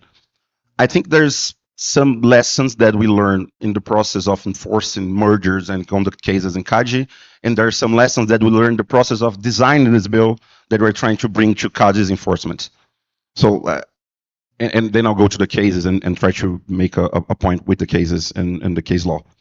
So I think the first idea that I think we need to understand that we were trying to talk with Congressman Eliel, trying to talk with the Ministry of Finance, understanding the problems of the checks and balances within CADE. So like Alexandre just said, I think we designed the bill in a way that all the powers in CADE, and there's a reason for the General Superintendency and for a Digital Market Superintendency, all the powers in CADE are in a perennial checks and balances with each other. So that's the main idea, and the tribunal is the last resource. The same tribunal that is dealing with the exposed cases are dealing with the, if the bill passes, with the digital enforcement, the digital regulation. So we are trying to make comprehensive adjustments to the way that CADE is enforced right now, taking some of the power out of one of the superintendencies and splitting this power through CADE, through the tribunal, through the digital superintendents, and through the technical area, the economic department, etc. I think this is one of the lessons that we learned in the enforcement in CADE, and we're trying to bring to the bill, and the bills we're trying to copy this back to CADE. I think regarding the cases themselves and the idea of the cases and the idea of the bill, I think for a lot of the cases that we enforced in the last year, there's like, for example, Google AI reviews, Meta AI, the Apple App Store TCC that we made in CADE, and there's a lot of other conduct requirements that are right now in the technical area. We learned the lesson that we need more creative tiers of harm. So, for example, I was talking to Marcelo this week about the same subject. For example, in the Google AI overview cases, we needed to go to a more exploitative idea to understand that market and not to establish a rigid form of relevant market or a rigid form of a conduct requirement that was linked to the exclusionary conduct of Google in the markets of publishers and news publishers in the platform. So we needed to open our minds, I think, to a different kind of antitrust. In I quote this, a different kind, because it's not that we're changing that much, but a different ideas regarding how a dominant player can, in the markets that this players is existing, how these players can exercise this domination in the market. So like for exploitative abuse, for example. And in the bill, there's a lot of like in the obligations, there's a lot of obligations that are dialoguing with this idea. So like Alexander talked about the choice screens obligations, but there's obligations regarding abuse of dominance, not exactly in the exclusionary way of the abuse of dominance that were kind of like used in antitrust traditional enforcement. I think there's a second, a third main lesson besides the institutional one and the creative one, regarding how we understand the time of the cases and how we understand how we can make a timely approach to these markets. So like one of the main reasons for a bill is that we are diagnosing that we have a problem with timely interventions in these markets. And I think right now in CAGI, we are embracing more and more. And I need, I think I can go back to the idea. We are kind of understanding that we need this kind of interim measures in the ex post enforcement, because, and this is one of the main lessons of the bill, I think. We did not design a bill thinking about sanctions to platforms. We designed a bill thinking about negotiation with platforms. Like Alexander just explained it, the main idea of this flexible approach is that we can negotiate with the platform the design of the platform, and so we can maintain the pro-competitive aspects of the business model in the same side that we can change the anti-competitive aspects of this. And there's what we had a lot of discussions with the congressman, a lot of discussions within the government, within CAGI. So how we can make this negotiation approach. So in CAGI right now, all the cases that I just said, Google AI overviews, WhatsApp AI, the TCC of Apple App Store, all these cases are cases that we are not sanctioning the platform. We are trying to design the platform with the platform. So in all of these cases, we are trying to go to the negotiation table with the platform and to establish a different form of the platform design within the problem that CAGI in the technical area just diagnosed it. So I think the Apple case is the best example of this approach. And I think the Apple case is kind of like a sandbox of the bill that we have here, in the way that CAGI in the Apple case is not doing an ex post enforcement. CAGI is regulating that market. And it's important to understand that even if we don't have a bill, I think we cannot go back to a time where we are not quasi-regulating these markets in the way that we enforcing design in this kind of like platforms. So like there's, I think, a huge lesson in a huge form of like, I think a great, a big point of that the bill is quite innovative, that we are not focusing on sanctions. And we are talking with a lot of congressmen and women about this. The bill that we have here don't have a single new sanction in the CAGI, in CAGI's toolkit. So we are really trying to make negotiations with platforms and to establish a different relationship. And this is the way that I was talking about negating the DMA. So we are not forcing or auto-executing some kind of like a obligation. We are trying to negotiate with the platform these obligations. I think there's different lessons in some of these cases regarding how we can approach evidence and theories of harm and efficiencies in these cases. And again, like Alexander said, one of the main victories of this substitution of the bill is the idea that we need civil society in the process. So in all of the different processes that we're establishing in the new version of the bill, all of these processes have participation of civil society organizations. And in the way that we are opening the antitrust enforcement for more participation, we are understanding that we need more disclosure, like Alexander said. And I think we learned this in a lot of these cases. So in the Apple case, in the Google AIO case, CAGI called the civil society to participate in the process to give more evidence regarding the different evidences that the platform was giving to CAGI. So we kind of need a contract, a different approach from players that are not used to work in an antitrust environment, to give a different perspective to CADE, to link with that idea that I just said in the beginning, that we need more creative theories of harm. So we can make more creative theories of harm with the same kind of evidences, with the same kind of community of lawyers and economists, and so on. So again, I think the idea that we need participation, an idea that the bill established this kind of participation, is an idea that we learned in these cases, we learned in the recent case law of CADE.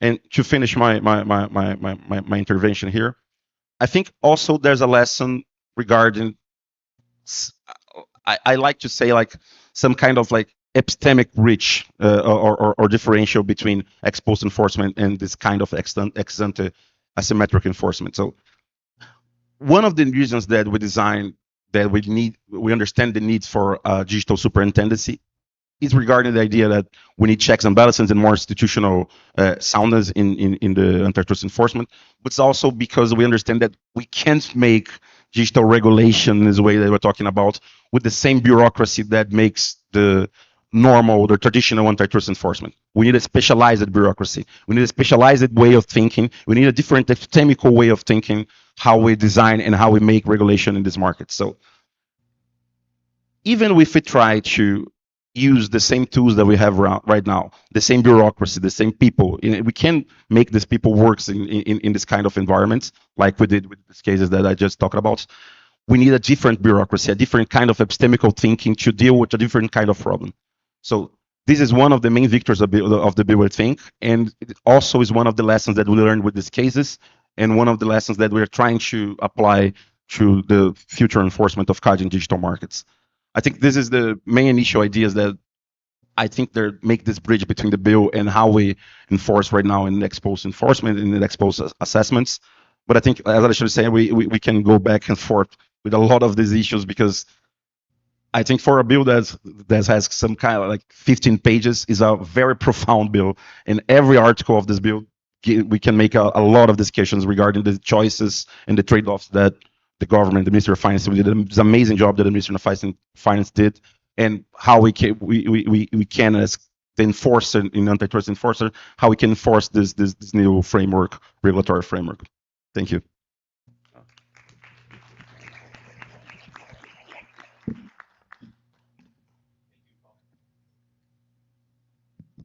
Thank you, Paulo. Thank you for bringing the recent experience to CADE and relating it to the bill. I think bringing both the institutional learnings of these recent cases, but also like the interim measures discussions and the connection with settlements and negotiated regulation. I think that's a very important issue that the recent report brings it even to the forefront of the discussion of the bill as well.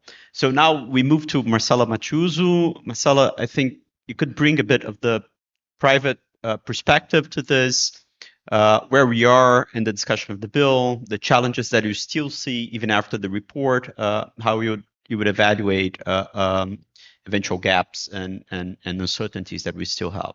Thank you. Thank you very much, Caio. Thanks to FGV and to USC for the invitation. It's a pleasure to be with Paulo, Alexandre, and Caio here. And as we mentioned before, it's always better to talk among friends. I will try to summarize some of the points that, it's kind of hard to talk on behalf of the whole private sector as one person, because I think there are different views that come from different companies, different sectors.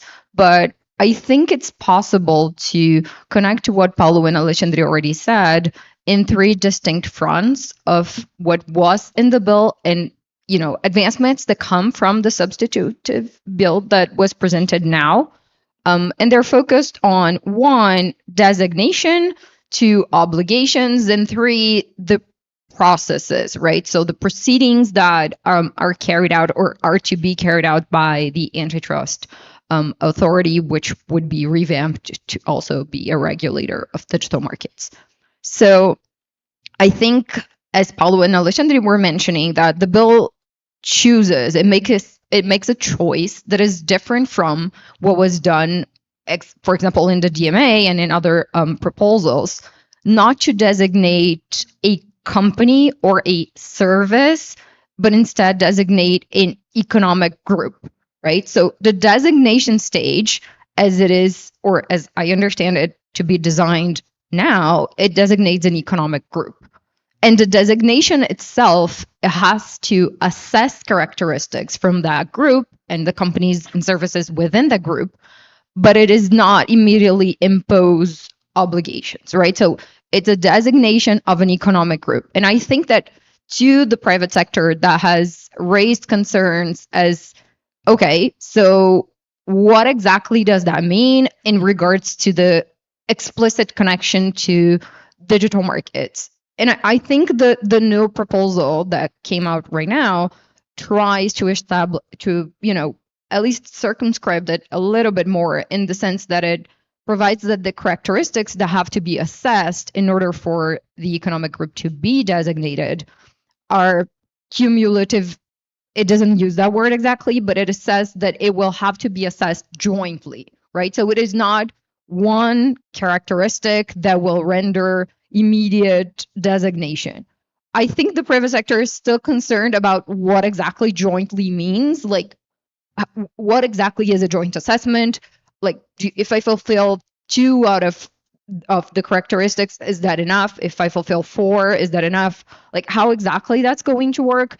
But as I understand, that also comes from the design of the proposal as a more flexible approach. So the honest answer, as I understand, is we don't know. Like, maybe it's 2. It won't be 1, but it could be 2 or 3 or 4 or 5. I don't know. It depends on the circumstance and in the market, in the concrete case, etc. So I think that is something of concern to the private sector. Like, how exactly is that going to work? How exactly is that going to operate in practice? And then that ties back to the obligations, right? So as I was saying, the designation comes from the economic group, but then the obligations are tied to services. They're not tied to the economic group, or again, at least that's my understanding of the wording of the bill. So correct me if I'm wrong, because you guys drafted it. I think that also addresses, at least partially, a concern that came from the private sector, which was, okay, so because I have a very long list of obligations, but again, unlike the DMA, I'm not saying that immediately you have to do all of that, but instead it will be a process in which CAGI will tell you which obligations make sense in each specific case because of the market, economic group, etc. Then there was a concern that, for example, if I mandate interoperability, does that, is that valid for everything that economic group does? And I think that there is an advance in this new proposal in that it says specifically that it will have to be tied to a service, and it will have to be justified by CAGI, right? So it's not like, oh, you have to do interoperability. You will have to do interoperability in given services, and the authority will have to say why. And it will have to negotiate with the platform, the company, how that is to be done. I still think, again, that the private sector is somewhat concerned with how exactly that process is going to work. Like, the flexibility that the bill proposes is good in some ways, but it also, to some extent, leads to uncertainty in that, okay, but how will I know? Like, how will I know which of these obligations are more likely for my service, and what will you impose, and how, and what the process is going to look like? And I understand that this was a choice by Commissioner Aliel and from the start by government as well, to make it more flexible. And that flexibility brings some uncertainties that, however, again, I think there are a choice, a design choice from the bill, but it is a concern. I think that personally, and I can say that from the perspective of the Digital Markets Committee at EBAPE, one of the main concerns was proceedings. So as we were saying, like, negotiation is a huge part of the bill, but it was very unclear, or like there was a lot of room for imagination in the first version about how the process would work for negotiations to actually take place. And I think that it is kind of a like universal agreement that this new version is much clearer on proceeding. So what exactly is going to happen when there's still gaps? There are, but it's much clearer that it will be a negotiation. And it's also, I think, clear, Paulo was talking about that on Monday when we were discussing this in another context, that to some extent, the idea of the bill is that the companies have sort of a first mover advantage in that they have the opportunity to present their proposal for implementation once the authority says what it understands the obligations to be given each service. So I think there, again, still room for perhaps improvement, or I'm not sure it can be improved in the bill itself. Maybe it requires bylaws by CAGI that will deal with the structure of enforcement once that is settled.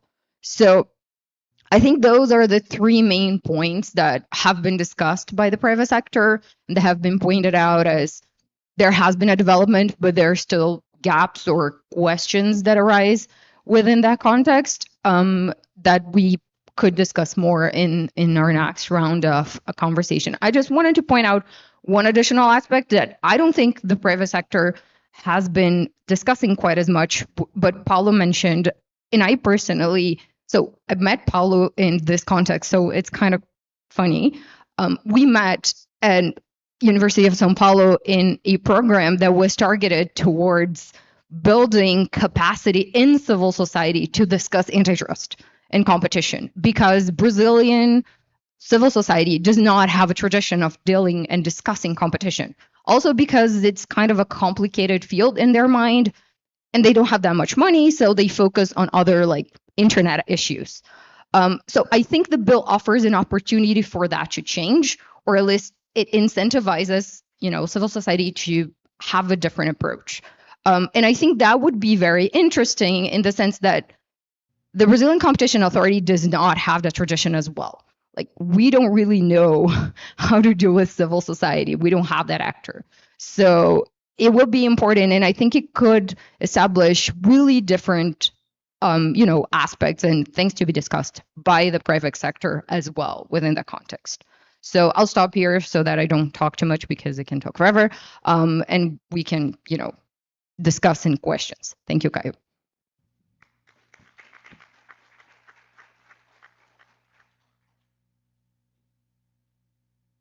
Thank you very much, Marcela. I think this is a very interesting perspective. So the advancements in designation, the advancements in more precise obligations, and the opening for negotiations, and also in the procedural aspects as well. And particularly, I think the discussion on civil society participation, I think this is currently in the forefront of this bill, which I think is very interesting and could be a catalyzer of bringing what has been a very active ecosystem of digital rights organizations to a discussion of competition in Brazil. I think we haven't made that jump yet, and I think that's something that could happen at this point.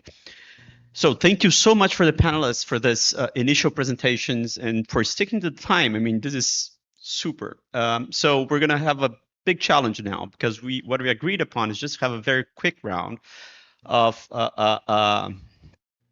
brief questions with wrapped answers. So I'll try to keep you guys to that so that we can have some time for questions in the end. So let's start. I mean, maybe we could start with Alexandre. And one thing that we discussed in preparing the panel was, so how do you see the interaction between ex ante and ex post competition tools should this bill be approved as is? I mean, how would this work in your view, Alexandre? And then maybe we could have very quick reactions from Paulo and Marcelo. I think that's a great question, Caio, and I think that they're complements, not substitutes, when we talk about what the bill is proposing and say traditional antitrust. I think that they address different failure models, and what we are trying to address here in a more effective and even cost-efficient way with the bill is some structural features of digital ecosystems, such as network effects, gatekeeping, data control, where waiting for harm to materialize means that maybe the remedy is no longer meaningful, or that the remedies are not enough. So that's what we see, and that's what we're trying to tackle here, is that structural feature of how market power is exercised within those ecosystems, and data network, cross subsidies, and very strong network effects. So that's what we are aiming here. We have some explicit boundaries to prevent overlap. For instance, merger review and cartel that stays with traditional antitrust, with the general superintendency. And I think there's also room for productive feedback between ex post and ex ante, for instance. And I think Paulo will be able to also to comment on that. But in Congressman Alial's report, there's a new the market analysis procedure, and so the findings of those non-sanctioning procedures, they can inform both designation, but also traditional antitrust investigations and vice versa. And finally, I think there's also an institutional dimension, and that I think has a lot to do with both with Marcela has mentioned about being able to guide the market, or to demonstrate what CADE is going to do, what are the aims going to be with those new instruments. Because I think that CADE has been on a path of institutional consolidation for some time now.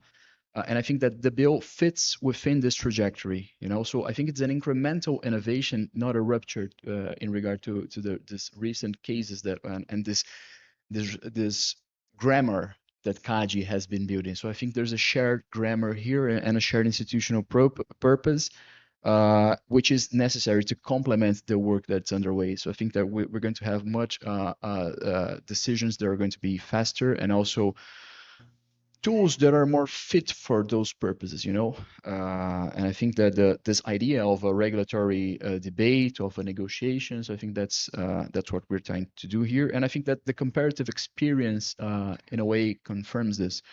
For instance, if you look at the DMCC's implementation, they have an internal debate within the CMA, that some cases are best fit for the more structural approach under the DMCC, so it should be under the DMU scope of work, and other cases don't. So I think that's also, we're leaving room here for the tribunal to have the final say when it comes, to this integration. So those are a few remarks here, also some food for thought here for our debate. Can I make a comment for just 1 minute? I think Marcela brought us the subject regarding why we choose to designate the economic group of the firms. And me and Alexandre, we had a lot of discussions regarding this. And the main idea here is that this bill is not a bill for monopolists.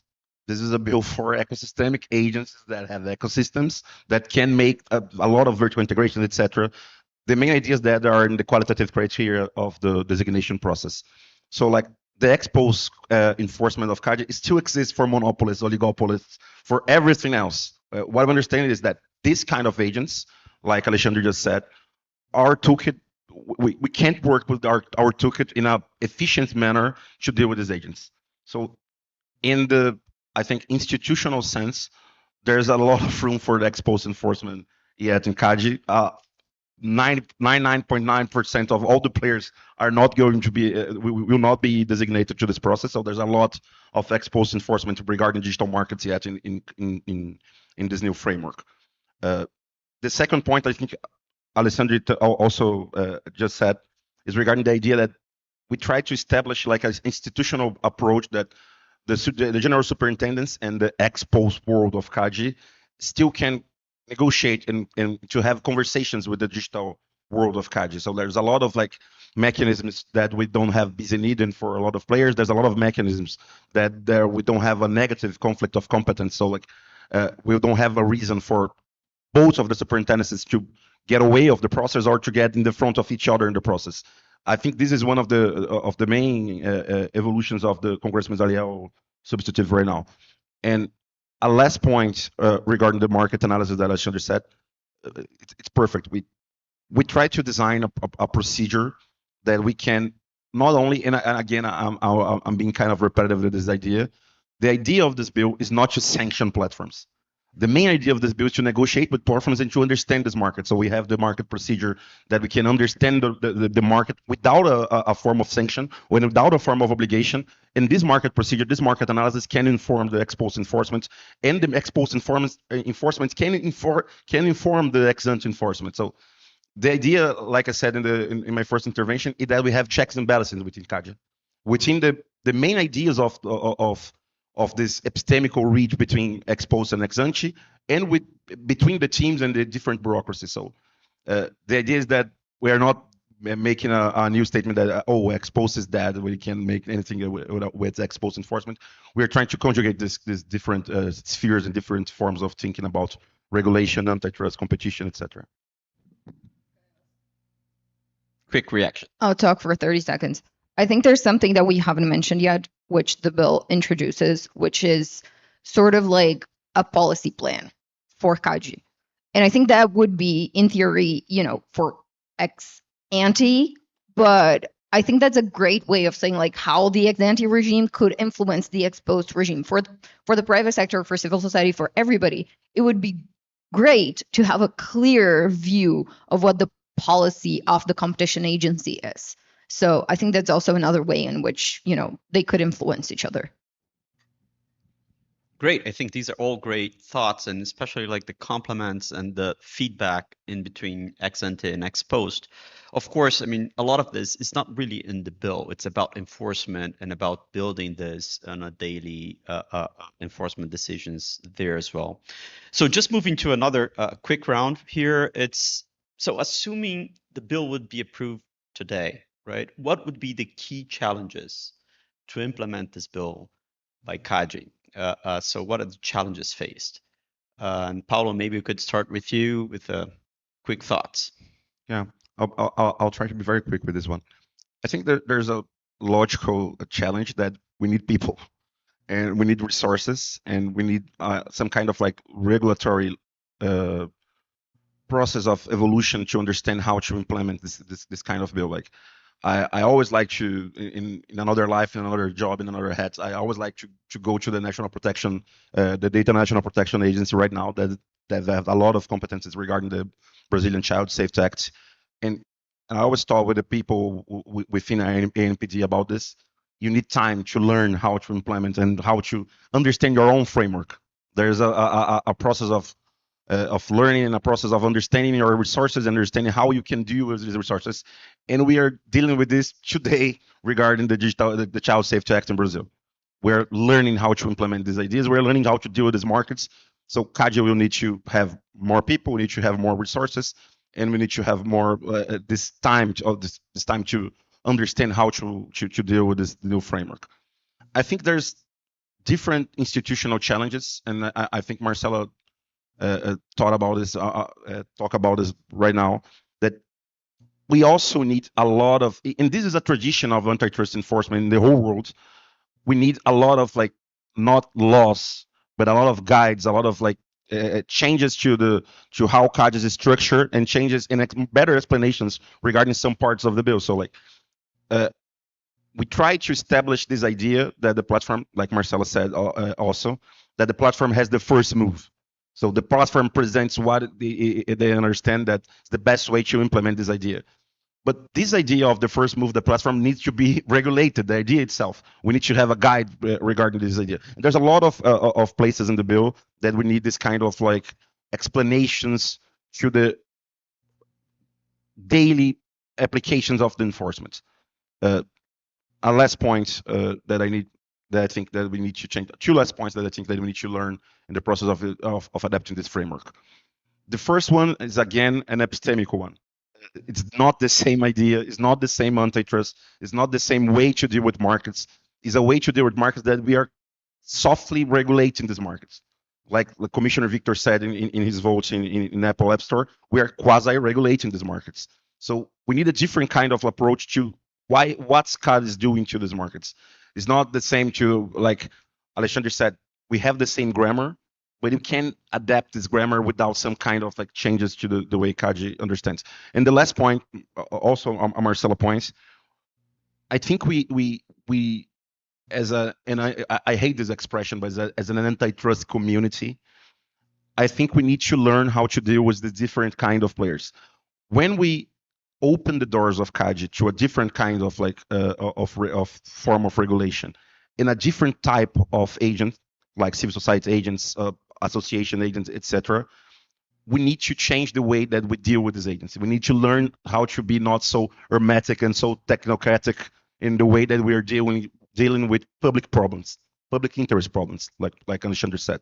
So I think there's this, again, this learning process that we need to go in the same time, the necessity of people, resources, etc. Thank you very much. Marcela, any quick reactions here? Yeah, I think just to build on what Paulo said, maybe we can learn a little bit on the DPAs, the ANPD in Brazil experience, in the sense that they do like issue guidelines. It's like pure soft law. This is how we are interpreting this concept. So maybe that's something that Kaji will have to do in this new in this new context of like being more open this to public comments all of the time, and just being clearer with companies and with everyone about what we mean when we say some words and some expressions. So maybe that's something that will have to be done. Perfect. Alexandre? Just a quick reaction. I think one of the key challenges is to set priorities right. So because there's so many things to do, I think that setting priorities is a huge challenge. And I think there are two ways of doing that. I think the first one is to consider what has already been done by Kaji, cases in case law. So markets and ecosystems that are already familiar to Kaji. So first, and the second, and I think that I agree with Marcel on that, is to have this the bill introduces as this sort of formal guidance for society and for markets, which is this idea of an agenda for the year. And the report also introduces a call for subsidies for this agenda. So I think that having this formal procedure of agenda setting is also a way to help and to make the most out of finite resources, which is, even though there are new resources coming to CADI, there will always have to be decisions regarding what cases to tackle first. Sure, please, Paulo. Sorry, don't kill me. Just in a point that Alexandre just said, the decision of going into a more flexible route implicates this problem of prioritization. So, like, I think I don't like the idea that we have the best bill in the world. I think we have a more flexible bill, but this flexibility has this kind of trade-offs too. So, like what Alexandre just said is perfect. There's a problem of prioritization, and we need to deal with the prioritization of resources and prioritization of cases.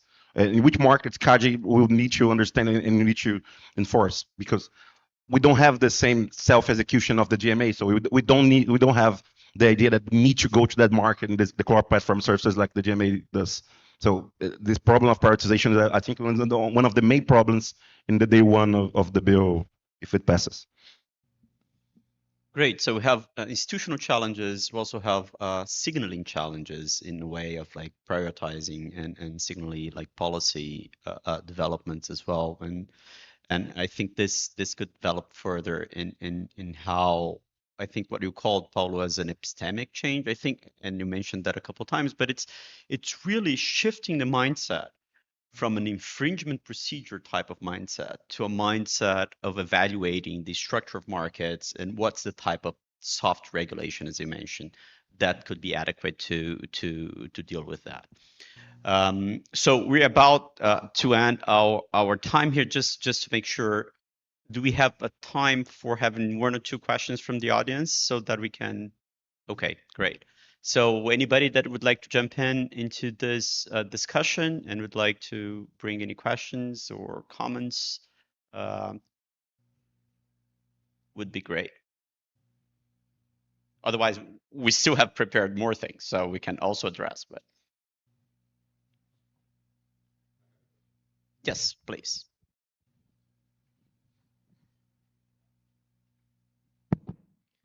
Well, first of all, thank you for your presentation. I was delighted to listen to you all. Yeah, I'm Professor Luis Joya. I'm from FGV Rio.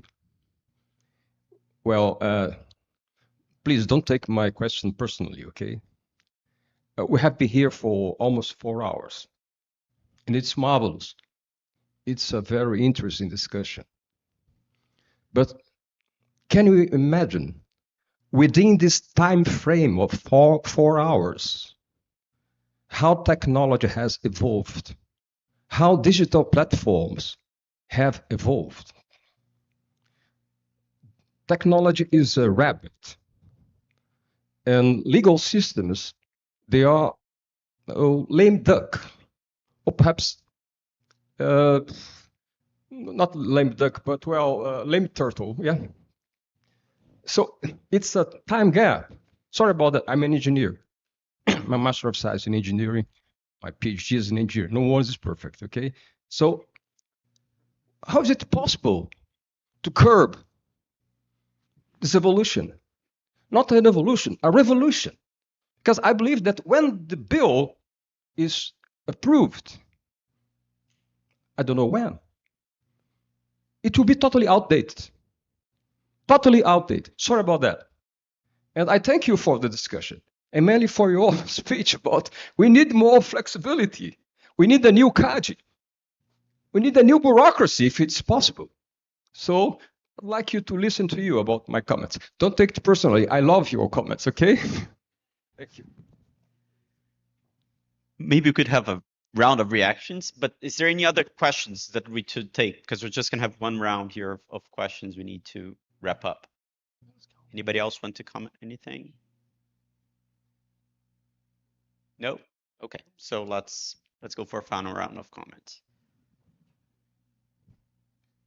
So happy to start on this one. Thank you, Luis, for your question. I think it's very provocative in a sense, but also brings us to a broader perspective, which is markets are shaped by rules. Markets are institutional construct. And I think that at this time of the digital revolution and of the market economies in Brazil, but also in the world, I think what we need, apart from so there's the specific debate of this bill, which does not cover child and youth, does not cover content moderation. It's solely about competition. And I think that entails a larger debate, which is what kind of markets do we want? Because I think there's more innovation to what we see today. Because what we're seeing is that markets, we need to have markets committed to the common good, to generating value, apart from business models that are focused on, infinite scroll design to capture attention. So one of the most interesting conversations that I have participated throughout this process while benchmarking was with representatives from the UK, and one of the words that that really struck me was, we need to get back to garage style innovation, right? Right, Paulo? So we need to have that in mind. And I think there's more to the digital economy than this, attention, infinite scroll design. I think we need to move towards that. And I think we are at a moment in which regulation can play a significant role to foster innovation, to foster startups in Brazil.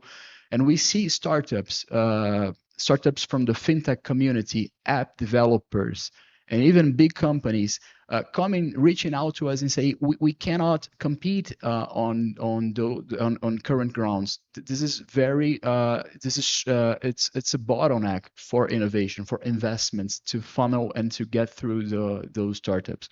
So I think that's a key concern for us. So I think in a sense, it's pro-competitive regulation that we need now to foster, to make sure that we have efficient markets. And I think we have seen that. We have had, other constructs in Brazil shaping regulatory solutions. For instance, in the payment markets, with fintech regulation, with the end of exclusivity when it comes to payment schemes in Brazil. So I think we have also learned from what good regulation can do, combining ex post intervention and an ex ante approach. And so I think we are at a moment, and I'm going to borrow Professor Liano's expression here, we are at an architecture moment in the digital economy. And I think we need to move a step ahead so that we can, have an economy that's thriving and benefiting the whole of society. So I think that's one of the philosophical grounds that led, I think, us to this effort, which is really incremental and relevant, but nonetheless necessary for the Brazilian economy. I'll try to be very quick. Thank you. None offense taken. No one is perfect. I'm an economist too. We are not perfect. And as an economist, I'm a firm believer in markets. I'm a firm believer in markets. I'm a firm believer in innovation, and I'm a firm believer in competition. So like, Alexandre was perfect as a lawyer, that markets are institutions shaped by rules. And I don't think that we are trying to curb technology. And I think we need to understand what's our research problem here. And I'll give an example. Before the agreement between CADE and Apple, every product, every digital book that we will go to buy in Amazon, for example, Apple was cutting 30% of every digital product that you are buying in your phone. This is not innovation. This is not technology. This is monopoly. They have a monopoly in a service, your cell phone, and they can cut 30% of any digital products and digital service of any player or any small developer, any small startup. I'm a firm believer in markets, and I'm a firm believer in competition. I don't think this is the way that we need to deal with markets. And again, back to the idea that started the European Union in regulation process. The other side of a monopoly is an autocrat. So I'm not a believer in the idea that we need autocrats in these markets. I'm a firm believer in the idea that we need more innovation in these markets. That's the main reason that we designed a bill that is flexible. We are not trying to curb the innovation. Again, I think the bill that we have in Brazil is a negation of the DMA digital market that's process. Because we understand that we need to have this space for innovation. We need to have this space for players that are competing in their merits to have their margins grow up. So to grow. So like, again, I really think that we forgot for some reason that the spirit of capitalism is competition. And we are trying to bring back competition to these markets because we need competition to make these markets work. So like, I think we are always in this balance between, are we going too much, are we going too far in the way that we're creating rules to regulate these institutions that are markets? But I really think that if we don't create rules, they are going to create the rules. There are players that are creating the rules right now because they have the most massive monopolies in the history of humanity. So again, I'm a firm believer in markets, and I'm a firm believer in competition. And this is the best way to give more technology to people, to give more technology to countries, etc. Sorry again for not being quick. I'll be very brief. I think that maybe what we need also is sort of a more honest debate about what the role of regulation and the state should be in markets. Like we shouldn't like sideline this and not discuss it because it's clearly part of, this discussion, and there is an ideological element to that as well. So we kind of don't want to talk about it because, oh my God, what's going to happen once we do? But it's kind of part of, the discussion necessarily. And if we don't face it, then the discussion's kind of just worse. So, and I think that is what sometimes puts people into different sides of the room, and maybe we should try to talk about it more, and maybe that will bring us a little bit more, closer together, or at least we will understand where that's possible. Yeah, just to wrap up and one last comment, I think one issue that we need to think about is that interventions in one level of the market may lead to more competition in other levels of the market. So there's trade-offs in between these discussions. It's not about intervention or competition. It's about where competition is and where it's migrating. And I think that's a big discussion. And just one last point on engineers. If we move towards this discussion on interoperability, APIs or application program interfaces, design choices, and things like that, we're going to have engineers in these chairs here more and more. I think that's the big discussion that we're moving to. I mean, it's impossible to move in this direction without having engineers participating in the discussions of regulation. So thank you very much. Thank you to our panelists. This was a great discussion. And thank you for the organizers again. Thank you. Thank you. Thank you. Okay, folks. So we will have, we will have more engineering types in the afternoon. So we will see different takes. But we will take another 10 minutes break. Then we will reconvene for the final panel in the morning.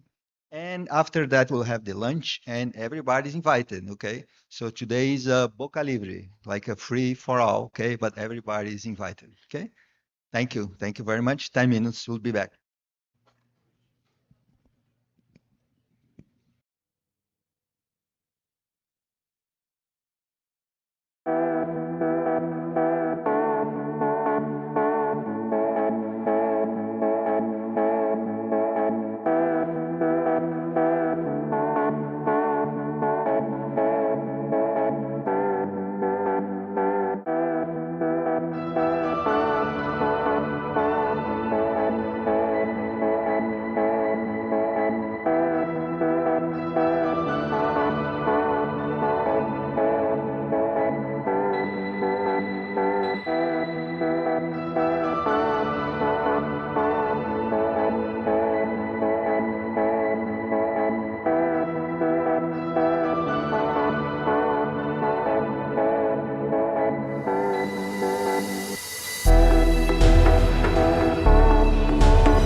Hello, everyone. Welcome back. We are ready for the final panel in the morning, and Silvia Fraga will be moderating and introducing the other panelists. Okay, take it away. Hello, good afternoon, I think. Good afternoon, everyone. I would like to start. Thank you, Professor Daniel Sokol, for the invitation and for the organization of this event. To thank the universities that are making it possible, and also thank to the panelists that accepted the invitation to be here with us today for a very great discussion, as I believe we'll be able to do. And I couldn't start this panel highlighting the fact that you have 4 women here discussing antitrust. For everyone, bear in mind that we do have a lot of women to discuss antitrust, and also we do have a very diversified panel in the sense that you have 2 lawyers, an engineer, and an economist. So, as mentioned in the last panel, we do have a multidisciplinary panel to discuss digital and antitrust, which I think is very productive as well. But recapping the last panel, there is a lot of digital and antitrust discussion to be made. The possibility of having this bill approved is something very important that was being discussed. But regardless the approval of this bill, the truth is all this discussion is already affecting the antitrust enforcement in the sense that you've already been identifying things that are not working, and most of all, implementing new concepts, new tools, especially when you're talking about mergers.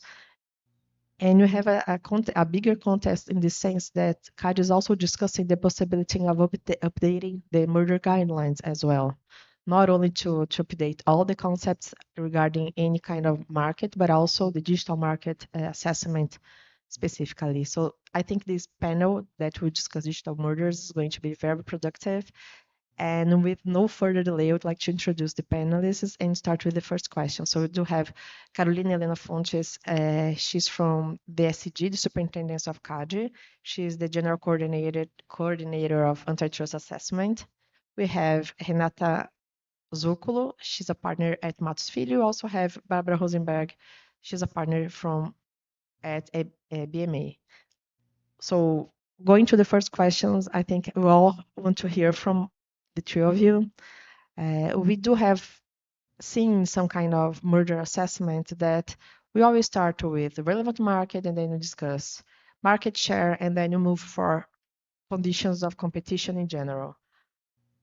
when you're discussing digital markets, we do know that we have a lot of issues that should be considered altogether because defining relevant markets is not so easy. We do have a lot of ecosystems or a lot of services that should be considered integrated in some cases. We also have difficulty to discuss market power or market share or to define or to calculate market share.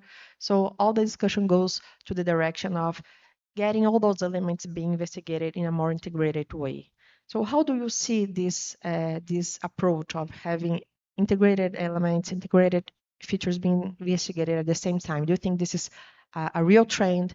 Is something that is already happening in Brazil? How the external or international experience is bringing examples for the Brazilian assessment and enforcement? Carolina, please go ahead. Thank you, Sylvia. Good afternoon, everyone. It's a real privilege to take part in this event and particularly to share this panel with professionals whose work I have followed for so many years.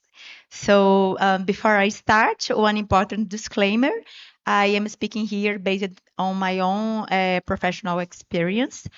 So my comments should not be understood as representing CAD's institutional position, okay? So turning to the questions, I will focus on CAD's experience. So in my view, there is a trend towards a more integrated analysis of market definition, market power, and competitive effects. Although I would not describe it as a formal departure from the traditional analytical framework. CAD does not apply a different analytical methodology simply because the merger is in a digital market. The toolkit is essentially the same. We still define relevant markets, analyze concentration, look at market shares, rivalry, entry conditions. So digital mergers did not lead us to abandon the analytical building blocks. But their application, yes, they are more complex in digital mergers.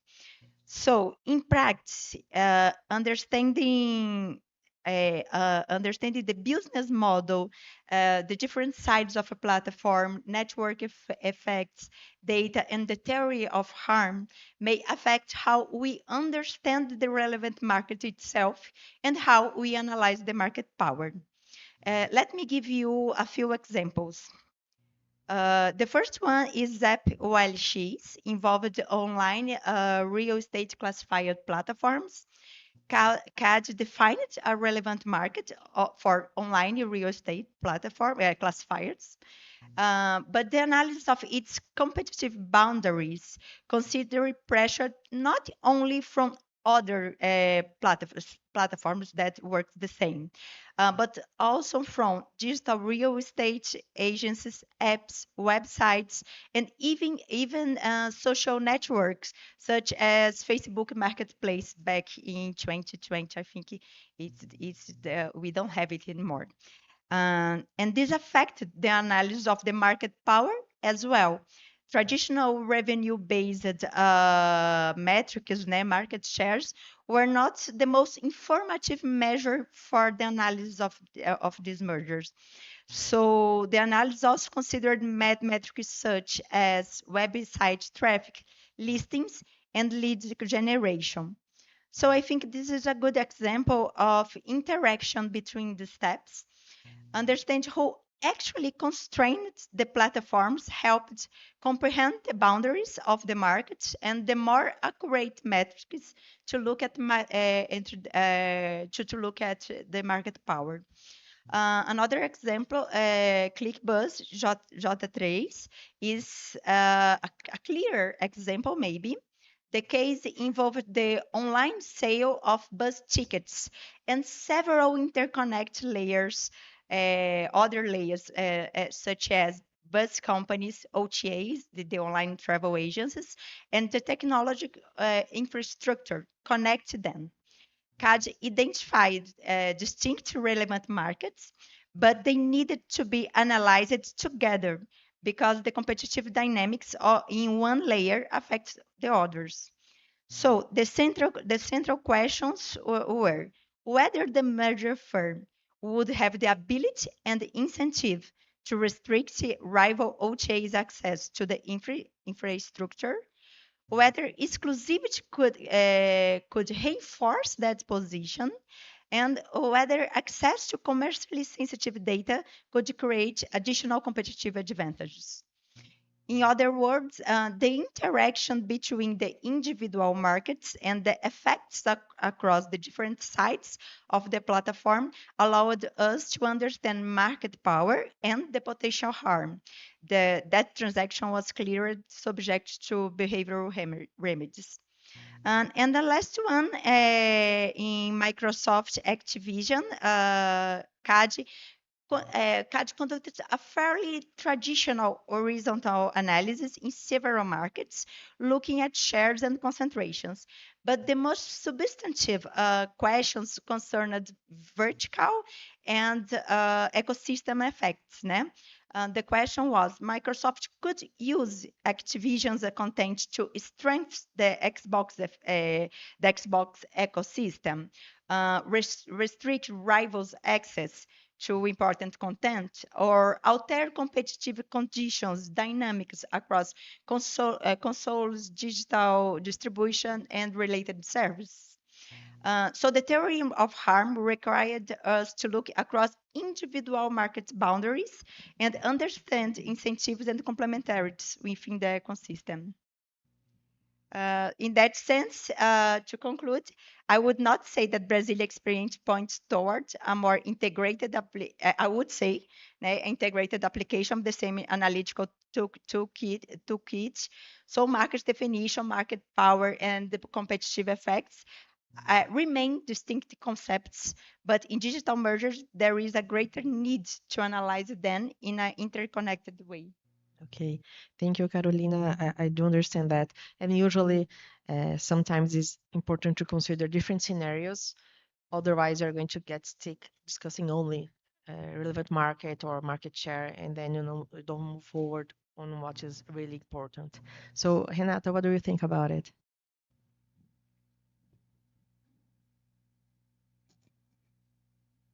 Thank you, and thank FGV and USC for this invitation, and Silvia for organizing. I think it was very good to hear your examples, Carolina. I want to give a step back and just get some insights. And I was thinking about the last panel as well. We are talking about mergers. And I think the challenge for the authorities is that they have to review a merger that did not happen yet in most of the cases and figure out what is going to be the effects in the future. If we are talking about a traditional market, I think back 20, 30 years ago, this was kind of easy because you had a traditional market. Let's think about running shoes. And then you have a merger between two running shoes companies. You would say, okay, running shoes, this is the relevant market. You would say this is the geographic relevant market. And you have to have some presumption on when you're going to use the government resources, which are not indefinite, to go further in that merger review. And then you have presumptions. So when we are talking about horizontal mergers, we're talking about 20% market share. So you have some kind of calculation. You ask economists to help us calculate the market shares. And with 20%, over 20%, you look further. Below 20%, there was no concern. Let's imagine that you have this merger today. But today, a running shoe could have other services. You could connect with your phone, with your watch. We don't know next week what's going to happen. Maybe the running shoe is going to say if you have to turn left or right. So even in the traditional markets, now you have more complexity. So when we are talking about digital markets, I'm not talking about online sales. I'm talking about what Paulo said, in the previous panel, we were talking about systems, about markets where you have different services and products all connected through some digital solution. And when I think about that, I think it's a big challenge because you can assume what's going to happen in the future today, and tomorrow there could be an innovation that it's going to change everything. So I still believe that this way of looking a relevant market share, and then you have the presumptions. It was before a starting point plus something else. I think today is just the starting point. And now you have to integrate other things to look rivalry. I think in the end, we're talking about rivalry. I think now we need economists more than ever, not to calculate the market shares, but to think about studies and how we can predict the future. And economists are becoming more and more kind of our, how can I say, somebody who is going to predict what's going to happen with some presumptions. And that's, I think it's the important thing. I think it's not by coincidence that CAD is now revising the horizontal guidelines, because these other aspects, they will play a role, but we also need to have a balance when we're going to use that. Because again, you have today 800 merger reviews. You cannot use in any case. I don't think you can use in more than 5% maybe. So that's going to be the challenge in my view. Yeah, I totally agree. And I don't even know if the possible updated guidelines is going to be called horizontal mergers, because it's like diagonal or vertical or everything together. Markets that are not associated, as mentioned, the tennis and the sneakers and the possible AI incorporated, saying something, so different services that are not correlated at first, but they are going to be sold together. And I really appreciate the promotion of the importance of the economists. When you said that, I fully agree. I thought you were talking about making sure that we need more economists. Yeah. So please, Barbara, go ahead. Yeah, no, so very quick point, and thanks very much to USC and to FGV for the invitation. Thanks, Sylvia, for organizing the panel. And I think maybe I'd like to go in the middle on the points taken from what Carolina said and what Renata said. That is, on the one hand, I think it's a relief to hear that we are not just throwing away the whole discussion about defining the relevant market, because I think that that's something that there's always a concern that we'll go to a place where it basically says we do not need to look to the relevant market anymore because we'll be looking only to the effects. And I think that still defining the relevant market provides an important degree of predictability and certainty that is important. So that it is important, and again, is a relief. And we are seeing that at CAGE, Carolina, that indeed that's an initial part of the work. Which maybe the word I would go, Renata, taking from your point, is that I'm a bit concerned when we hear that we have to take a more integrated analysis, and that doesn't really frame what are the technical boundaries of what we are looking at. And I think that I would prefer maybe to think about market definition, market power, and competitive effects to be one informing the other, rather than just saying that we're going to mix them all, right? Which is there is a tweak there, but I think it is important because, in fact, I agree that in this market we would need a less formalistic analysis, especially because the boundaries change a lot. And as Renata was saying, the markets would change over time, and you're going to look at what actually constrains the companies, what alternatives exist at the end of the day, what are the barriers to entry, and so on. But again, starting for how the market is defined is important. And I think that it's also important to, and I think this was a bit touched in the prior panel as well, that is some characteristics of the digital markets are seen as potentially problematic, I would say, when it mentions that, well, there is an issue of network effects or access to data and economies of scale. But we should not forget, on the other hand, that network effects can also generate enormous benefits to consumers. Data may be replicable, that they're available to third parties. So the point I'm really bringing here, and I think this was mentioned in the prior panel, but it's not to start with the prejudice that those things would be necessarily problematic. It's really about analyzing how this would be seen in the market. And I agree, and just to conclude, that the Microsoft Activision case is a good example of a case where CAGE spend a lot of time, even compared to other jurisdictions, they really spend a lot of time in looking how the market should be defined. And that did not preclude CAGI from looking into the effects and what it would really mean if, to which extent, making certain content unavailable to rival platforms could actually reduce the attractiveness of Microsoft's own ecosystem. So, I mean, it really went to the effects at the end of the day, but still it went on the different categories. So I think that on the new merger guidelines, I wouldn't call them horizontal, vertical, whatever. I think it is a point of attention, but I think that still keeping some of, I wouldn't call traditional, but some of the key points of the antitrust assessment is still important. Yeah, I think that everything relies on dynamics of the competition in the market and then how to frame it. And some concepts certainly used to be very useful to do the assessment and also to give transparency to the market and how to assess those kind of mergers.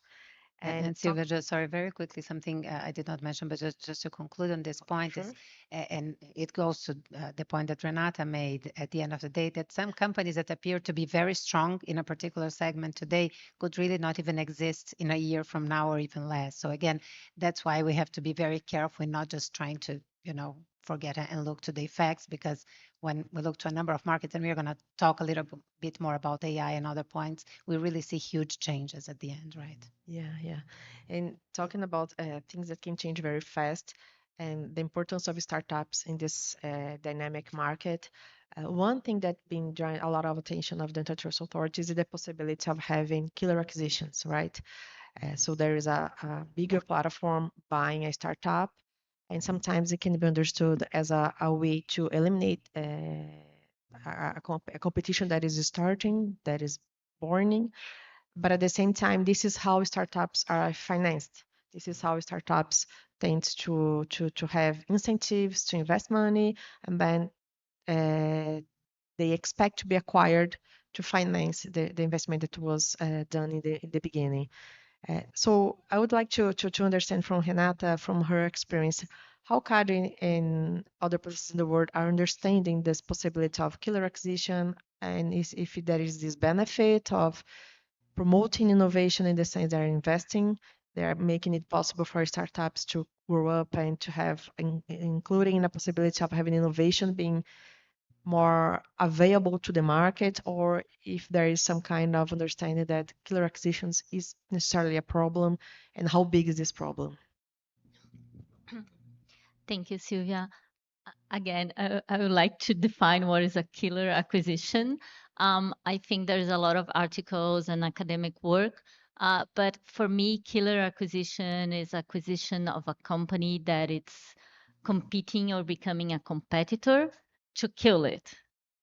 So I think that the first topic is you are looking at acquisition that you're going to acquire something and simply dismiss or exclude that company. Which bring us to a challenge. I was looking at several precedents from CADI, and I don't think we have a real case where we are talking about a digital market with a killer acquisition.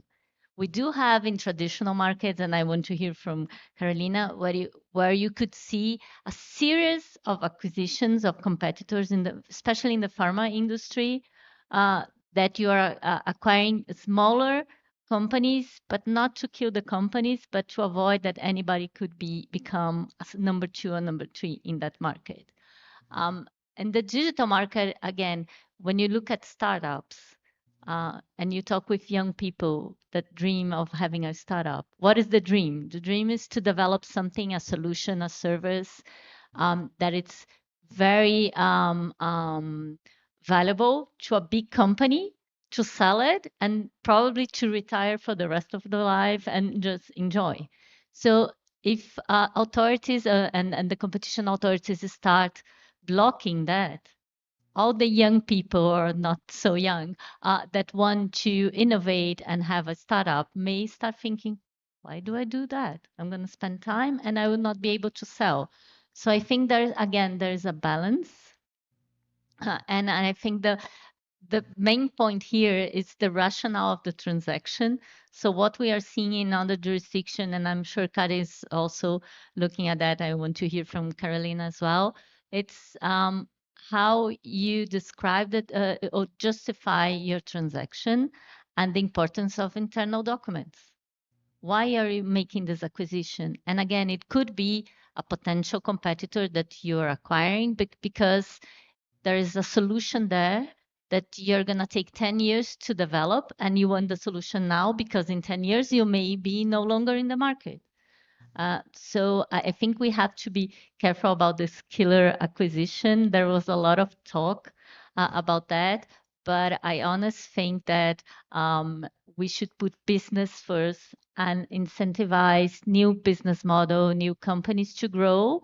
And if then they're going to be sold to an incumbent or not, I think we do have ways of looking at that as also creating efficiencies. I totally agree that looking for the motivation of the deal is something that's getting more and more important, especially in those kinds of markets.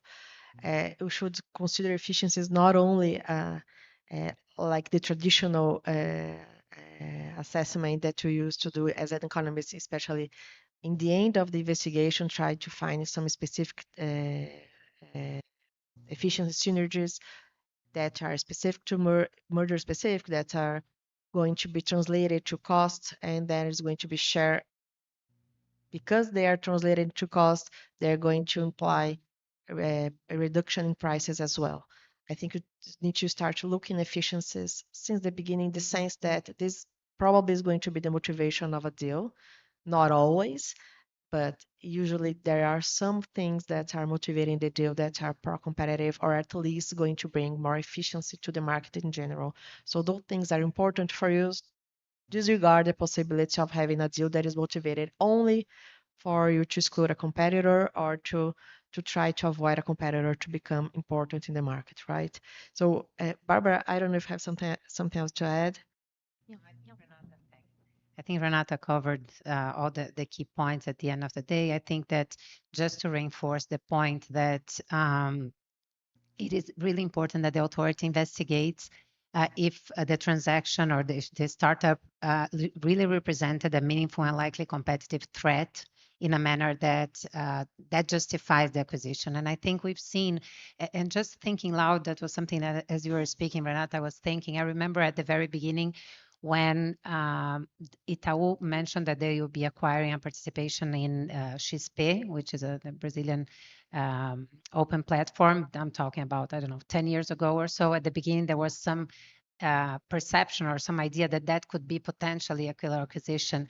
And at that point, and fully disclosure, I was involved in the case. And I think that we spent some part, we initially spent a lot of time, I think we were actually working with you. We spent some time trying to explain to the authority that it was not even feasible to think that the open platforms would not exist in the financial market, that was rather an investment in a company that could have more financing and could become stronger, rather than really trying to kill the platform as such, because that was a model that already existed in the market and it would not be feasible. And and at the end of the day, CADE approved with some behavioral restrictions. It was a minority acquisition. But I'm just bringing that back because I think it illustrates how important it was to demonstrate that indeed it was not even potentially likely that that model of business would disappear at the end of the day. And I think that was important for CADE to understand that they didn't need to be concerned with that. And again, I fully agree, Renata, and look into the business themselves, and we are in a business school here, is if you block ex ante the possibility of acquiring startups, you would really prevent innovation in terms of the companies really getting there. And even more, if you prevent some investments, you would be even preventing the possibility of escalating some of the business and so on. And I think CADE has been to some extent attentive to that point. In fact, as Renata said, we didn't see this being brought really recently on digital cases, but that's really a point of attention that it's important not to jeopardize innovation, aiming to protect it at the end of the day. Yes, getting very, very important for us to assess non-price effect in the sense that not only innovation, but new products, more quality and other kinds of innovations to be able to assess the market, because sometimes startups cannot assess the market. They're so small, they have an idea, they cannot be as big as, or they need much more investment to make this idea something to be offered to the market. But Carolina, do you have a different perspective from the authority, being an authority inside CADE? No, I totally agree. I think that CADI is being very cautious about that. I think we do not assume that every acquisition of a startup by an incumbent is a killer acquisition. We are aware that acquisitions are an important part of the innovation ecosystem, and the possibility of being acquired, as Renata said, can be an important incentive for the investment in early stage firms. So I think we are very cautious about that. But at the same time, revenues or market shares may tell us very little about the future competitive significance of a startup or its potential to become a real relevant competitor in the future. So, but we have one particularly useful feature in the Brazilian law that is the Article 88, the paragraph 7, which allows CAD to call in transactions that fall below the notification thresholds. CAD recent AI case, I think that illustrates the broader concern with the potential competition, particularly when current turnover may not reflect the competitive value of the technology, the talent, or the future innovative potential. So, sure, the fact that a transaction involves an innovative startup does not mean that it's necessarily problematic, but the analysis must remain case-specific and evidence-based. So the challenge is that to preserve the legitimate role of acquisitions and financing innovation, while ensuring that low current revenues do not prevent merger control from identifying transactions that may eliminate important source of future competition. Okay, no, totally. It totally makes sense, and it's good that CARD is also aligned with these parts, with the experience outside and with the perspectives in this panel.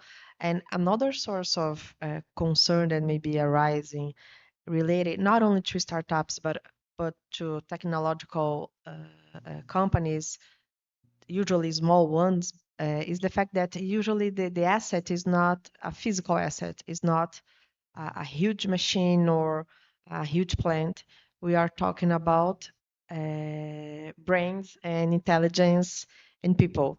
So there are some concern that is getting some attention with the fact that sometimes the platforms, bigger ones, by not the company itself, but hire most of the people of this company without buying any asset or physical asset of the company. And this kind of hiring, of course, is not understood primarily as an acquisition or something to be subjected to the antitrust enforcement. But at the same time, this kind of hiring is getting understood as acqui-hiring or something like that. And it may be leading to some concerns from the antitrust perspective. So, Barbara, with your experience, how do you see this issue, and what do you have to share with us? Yeah, I'm glad you're asking this now after Kaji has really looked into that. And I'm just saying because this is something that has been looked in other jurisdictions before, but recently we did have indeed different AI cases that ended up being revised by the authority, and maybe I'll focus on those that relate rather to hiring, the Microsoft Inflection, Google Character AI, and Microsoft Mistral. But for those that hadn't really followed, Kaji called to review a number of AI cases that were not filed before the authority under the regime. And in fact, it was recognized that those cases didn't need to be filed for different reasons in the formal merger review process, either because they didn't meet the turnover threshold or because the characteristics of the transaction didn't really were seen as what we call a concentration act. But still, the superintendents and then the tribunal looked into those different transactions. And recently, I think that CAG's decision was able to draw a line that at the end of the day is our big concern when we look into that, because this very concept of acqui-hiring, and I remember the first time I heard about that, I said, I mean, we can understand that hiring people, if it really brings the whole business and you're bringing the minds of the business and the technology and the way of how to do, could imply that you're acquiring a business, but it's very important that whichever decision is taken doesn't prevent the movement of employees from one company to another, doesn't prevent licensing and things like that. So at the end of the day, while I fully agree that the substance prevails over form when we are looking into merger review, it's key that the discussion doesn't result in a presumption. And I think this connects to the prior discussion we had on killing acquisition, that is big tech plus acquisition of, or if I could put differently, big tech, startup, hiring of employees equals a concentration. So the key point that we have to be careful is that the mere hiring of those employees would not necessarily imply a concentration act, as we call in Brazil. So it is important to see how the transaction is at the end of the day structured, which is the economic substance that is behind it. And I think when I was saying that, I think CAGI looked in details and they took they draw an important line, is that on the Microsoft inflection case, they did not say just because you're hiring those employees, this is a concentration act. The way it looked, and I'm not getting to the details of whether CAGI did right or wrong, but I think in terms of predictability, that is the important part of a decision. I think they did it right because they basically said that they were looking into a licensing arrangement that was related to the hiring of employees and a number of other economic relationships that came along. So it was not merely hiring 20 employees or 60 employees, which I think would be a bad measure. If the decision was, okay, more than whichever employees already means buying a business, that's not really the way I would look. And I think CAGI really was able to draw the line. Look at the substance at the end of the day and really look if there were any other, who are those employees? What do they represent? Do they have any R&D capabilities that wouldn't be reached otherwise? So at the end of the day, is looking to the substance indeed.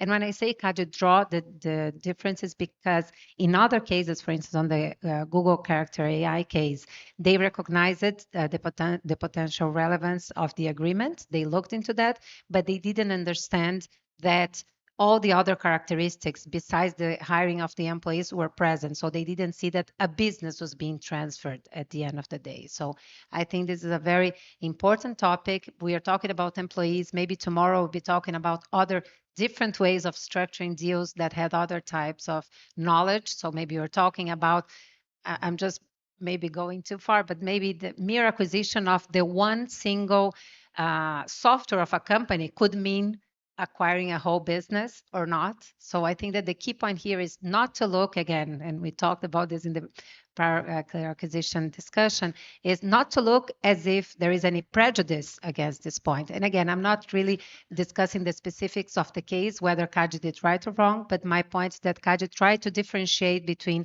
hiring employees and acquiring a business. And I think that's really the challenge that needs to be in the table at the end of the day. Yes, I think you bring back the idea that it's important to understand the motivation of the acquiring or the deal or what's happening in this market and why this hiring is happening, this joint hiring is happening. Renata, anything to add to the discussion? I totally agree with Barbara, and I want also to hear from Carolina on the authorities' perspective. But not only the motivation and what I like, I think this the several cases of AI that we had the tribunal ruling a couple of months ago, they were so important that all the questions you made today, we could answer with those precedents. They are really important. I think we did important step on making more predictable what the authorities is expecting. And I like the idea of not looking at employees as a business as such, as a per se presumption.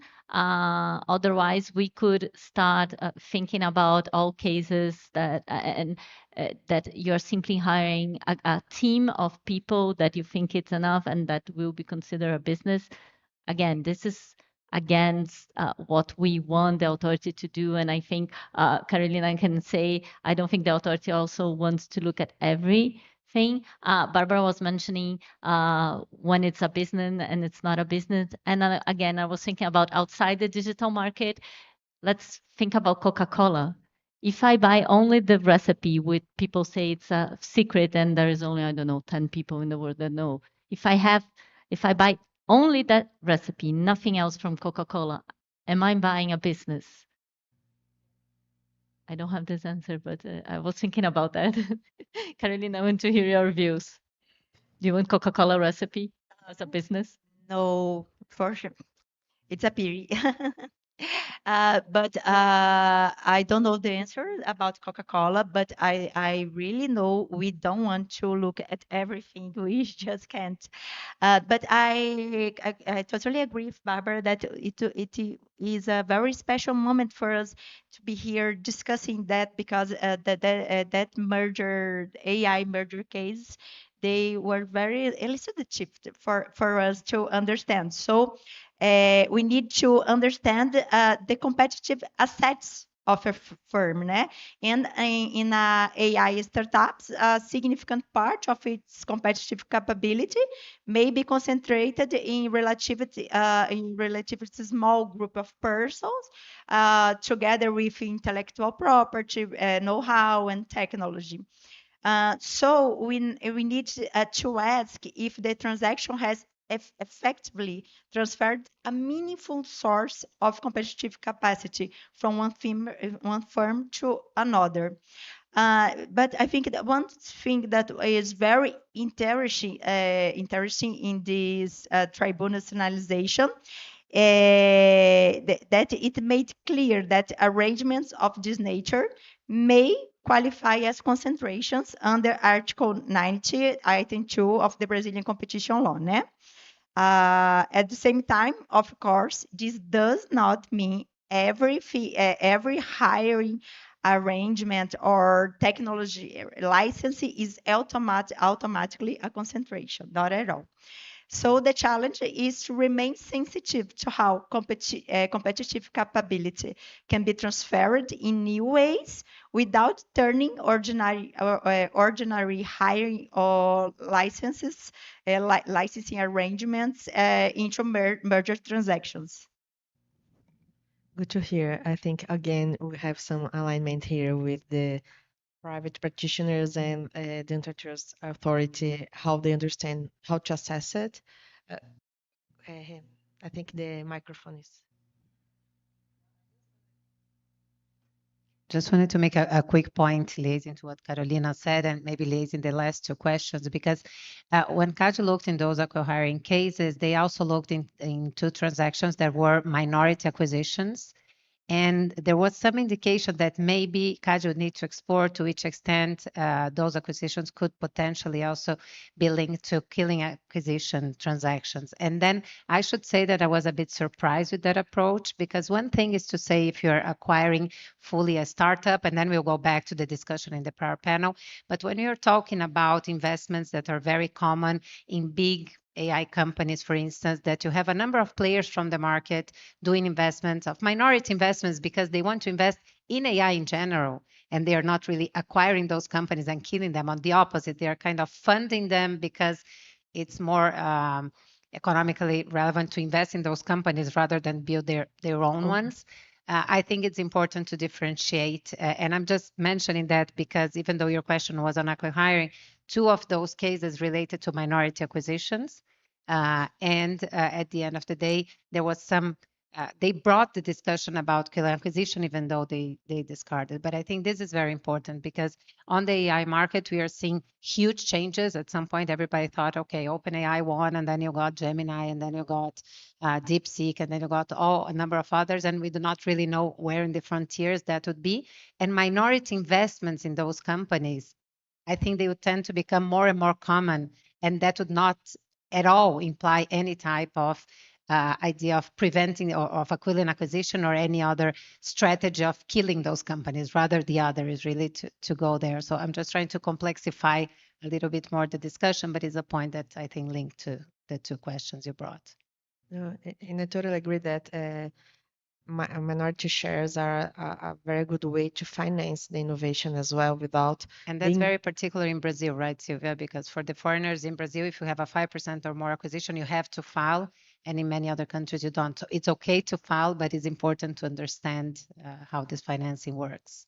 because sometimes you just want to put money there, but you don't want to be in control and have to manage because then you get too big to manage so many things at the same time. So I totally understand, and it's good to hear that that from your perspective, Carolina, Caro will tend to be very careful in assessing the differences in which you are promoting some benefits for the market, even though those benefits for the market are not associated with costs and price, because as we know, price here has a different role when you're talking about dynamic and digital markets. But I do have a final question for you to have the chance to do your final remarks. But I would like to ask if there is at least one question from the audience, if someone has something to add or to comment on those discussions of killer acquisitions or acquiring.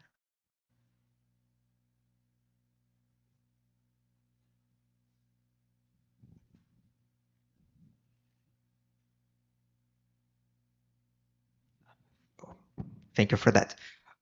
Just about the part of the hiring, I'm a mathematician and I work in tech companies, but it's not so common here in Brazil, but in the US, specifically in Silicon Valley, it's very common to hire someone not to work in your company, but to do nothing because I just don't want to know you specifically working for my competition. So just to understand in this case, is still inside this problem or not? So I can hire you, but you cannot work. But you are inside my company. You never can work anymore. But what kind of idea we have in this specific case? Because I understand it's not a you're not killing the company, we're just hiring this kind of person, but in the same case this person cannot work for you. It's just like a ghost inside your company. So what kind of idea we're inside when you look at this case specifically? As mentioned here. It's a dream job. I love it. I don't have answer for you. It's just such a new issue we are dealing. I don't have answer to you. I don't think we're going to look this as a merger. I think we'll look this as a conduct under investigation. It's difficult because I'm thinking about if I was bright enough to have somebody to pay me to do nothing, I as a person would love that. And I think it's my right to be paid to do nothing. But if you start doing that in a serious, for one person, I don't think there is one person in the world that it will be understandable. But if you start doing for that, would that be different if I have, for instance, I have access to an input and I get this input and I throw away just because I don't want my competitor to get access to this input? It's kind of the same effect. So I think the authorities will look on that. But again, if they are accepting applications, I'm online, please. I don't know. I don't know in English. Yeah. Yeah. Yeah, I think that's it. I think this is a challenge, and this situation is probably going to stay under the radar for this first moment at least. The last one, please. Thank you for the great panel. I'll try to be brief.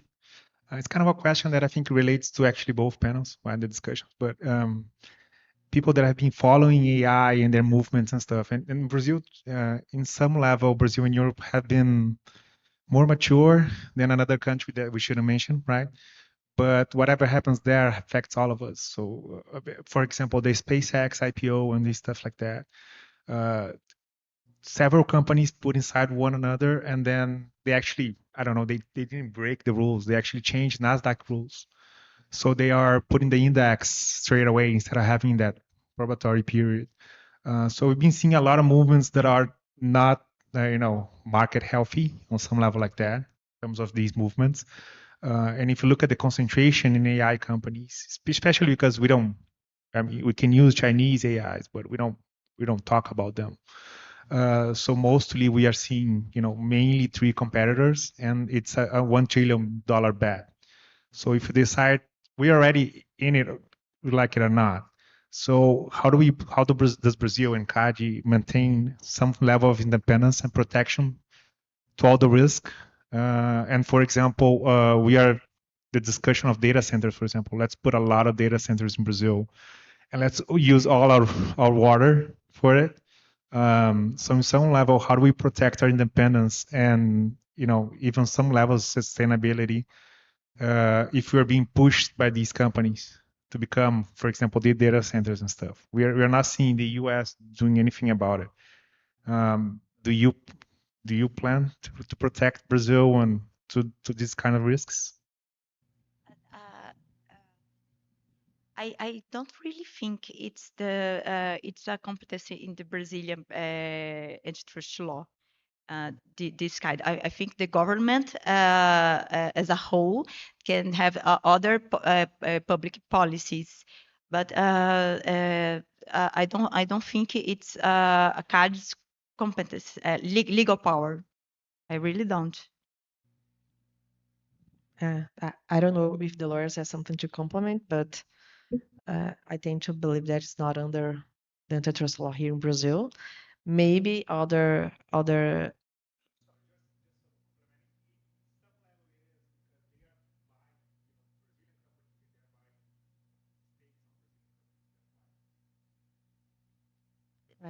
Yes, but if it qualifies as an acquisition, and met the thresholds, we will analyze this. But we can analyze this using our law. So yes. Yeah, maybe just getting there. And I think if I got your question right, I think that the point Carolina is bringing is that CADE would analyze a deal under the competition law at the end of the day. But if there are other reasoning that goes behind, and this is a discussion that has been happening a lot, not only in Brazil, but abroad, is to which extent the antitrust authorities should also look to sustainability or look to human resources or to other things. And so far, CADE has been quite careful in just saying we are just applying the competition law. So maybe that's why I think Sylvia indicated that potentially other agencies or other members of the government could be looking into, or potentially maybe those other issues in the future would be brought. But so far, if we look at CADE's case law and the way CADE has been applying the law, they only been looking to the competition issues. If there are competition issues on those cases, of course they can act. But if it's just, okay, I don't think that this is the better approach to a specific business, that's not really the approach that CADE has been taken.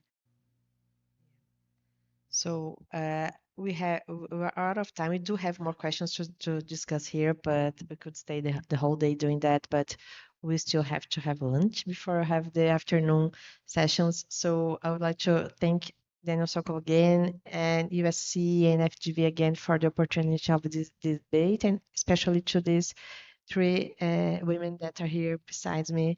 It was really great to be with you this afternoon. Okay, thank you all. Thank you. Thank you, everyone. And with this brilliant panel, we finished the morning panels. Now we will have lunch. We asked for the address, will be projected shortly here in this. It's probably coming. So the address of the restaurant, but our team of receptionists, we have signs and they will be there to guide us, okay? So we'll have a group of people helping us to reach the restaurant. So if we go in a convoy, everybody will be there, okay? Thank you very much, and we'll reconvene later for the afternoon sessions. Just one thing, folks, the first session in the afternoon will be in Portuguese, just for a change, since we are here in Brazil. So for those of you who are not comfortable or super proficient with Portuguese, we have instantaneous translation there. So for the afternoon section, please get one of the phones for you. Okay, thank you.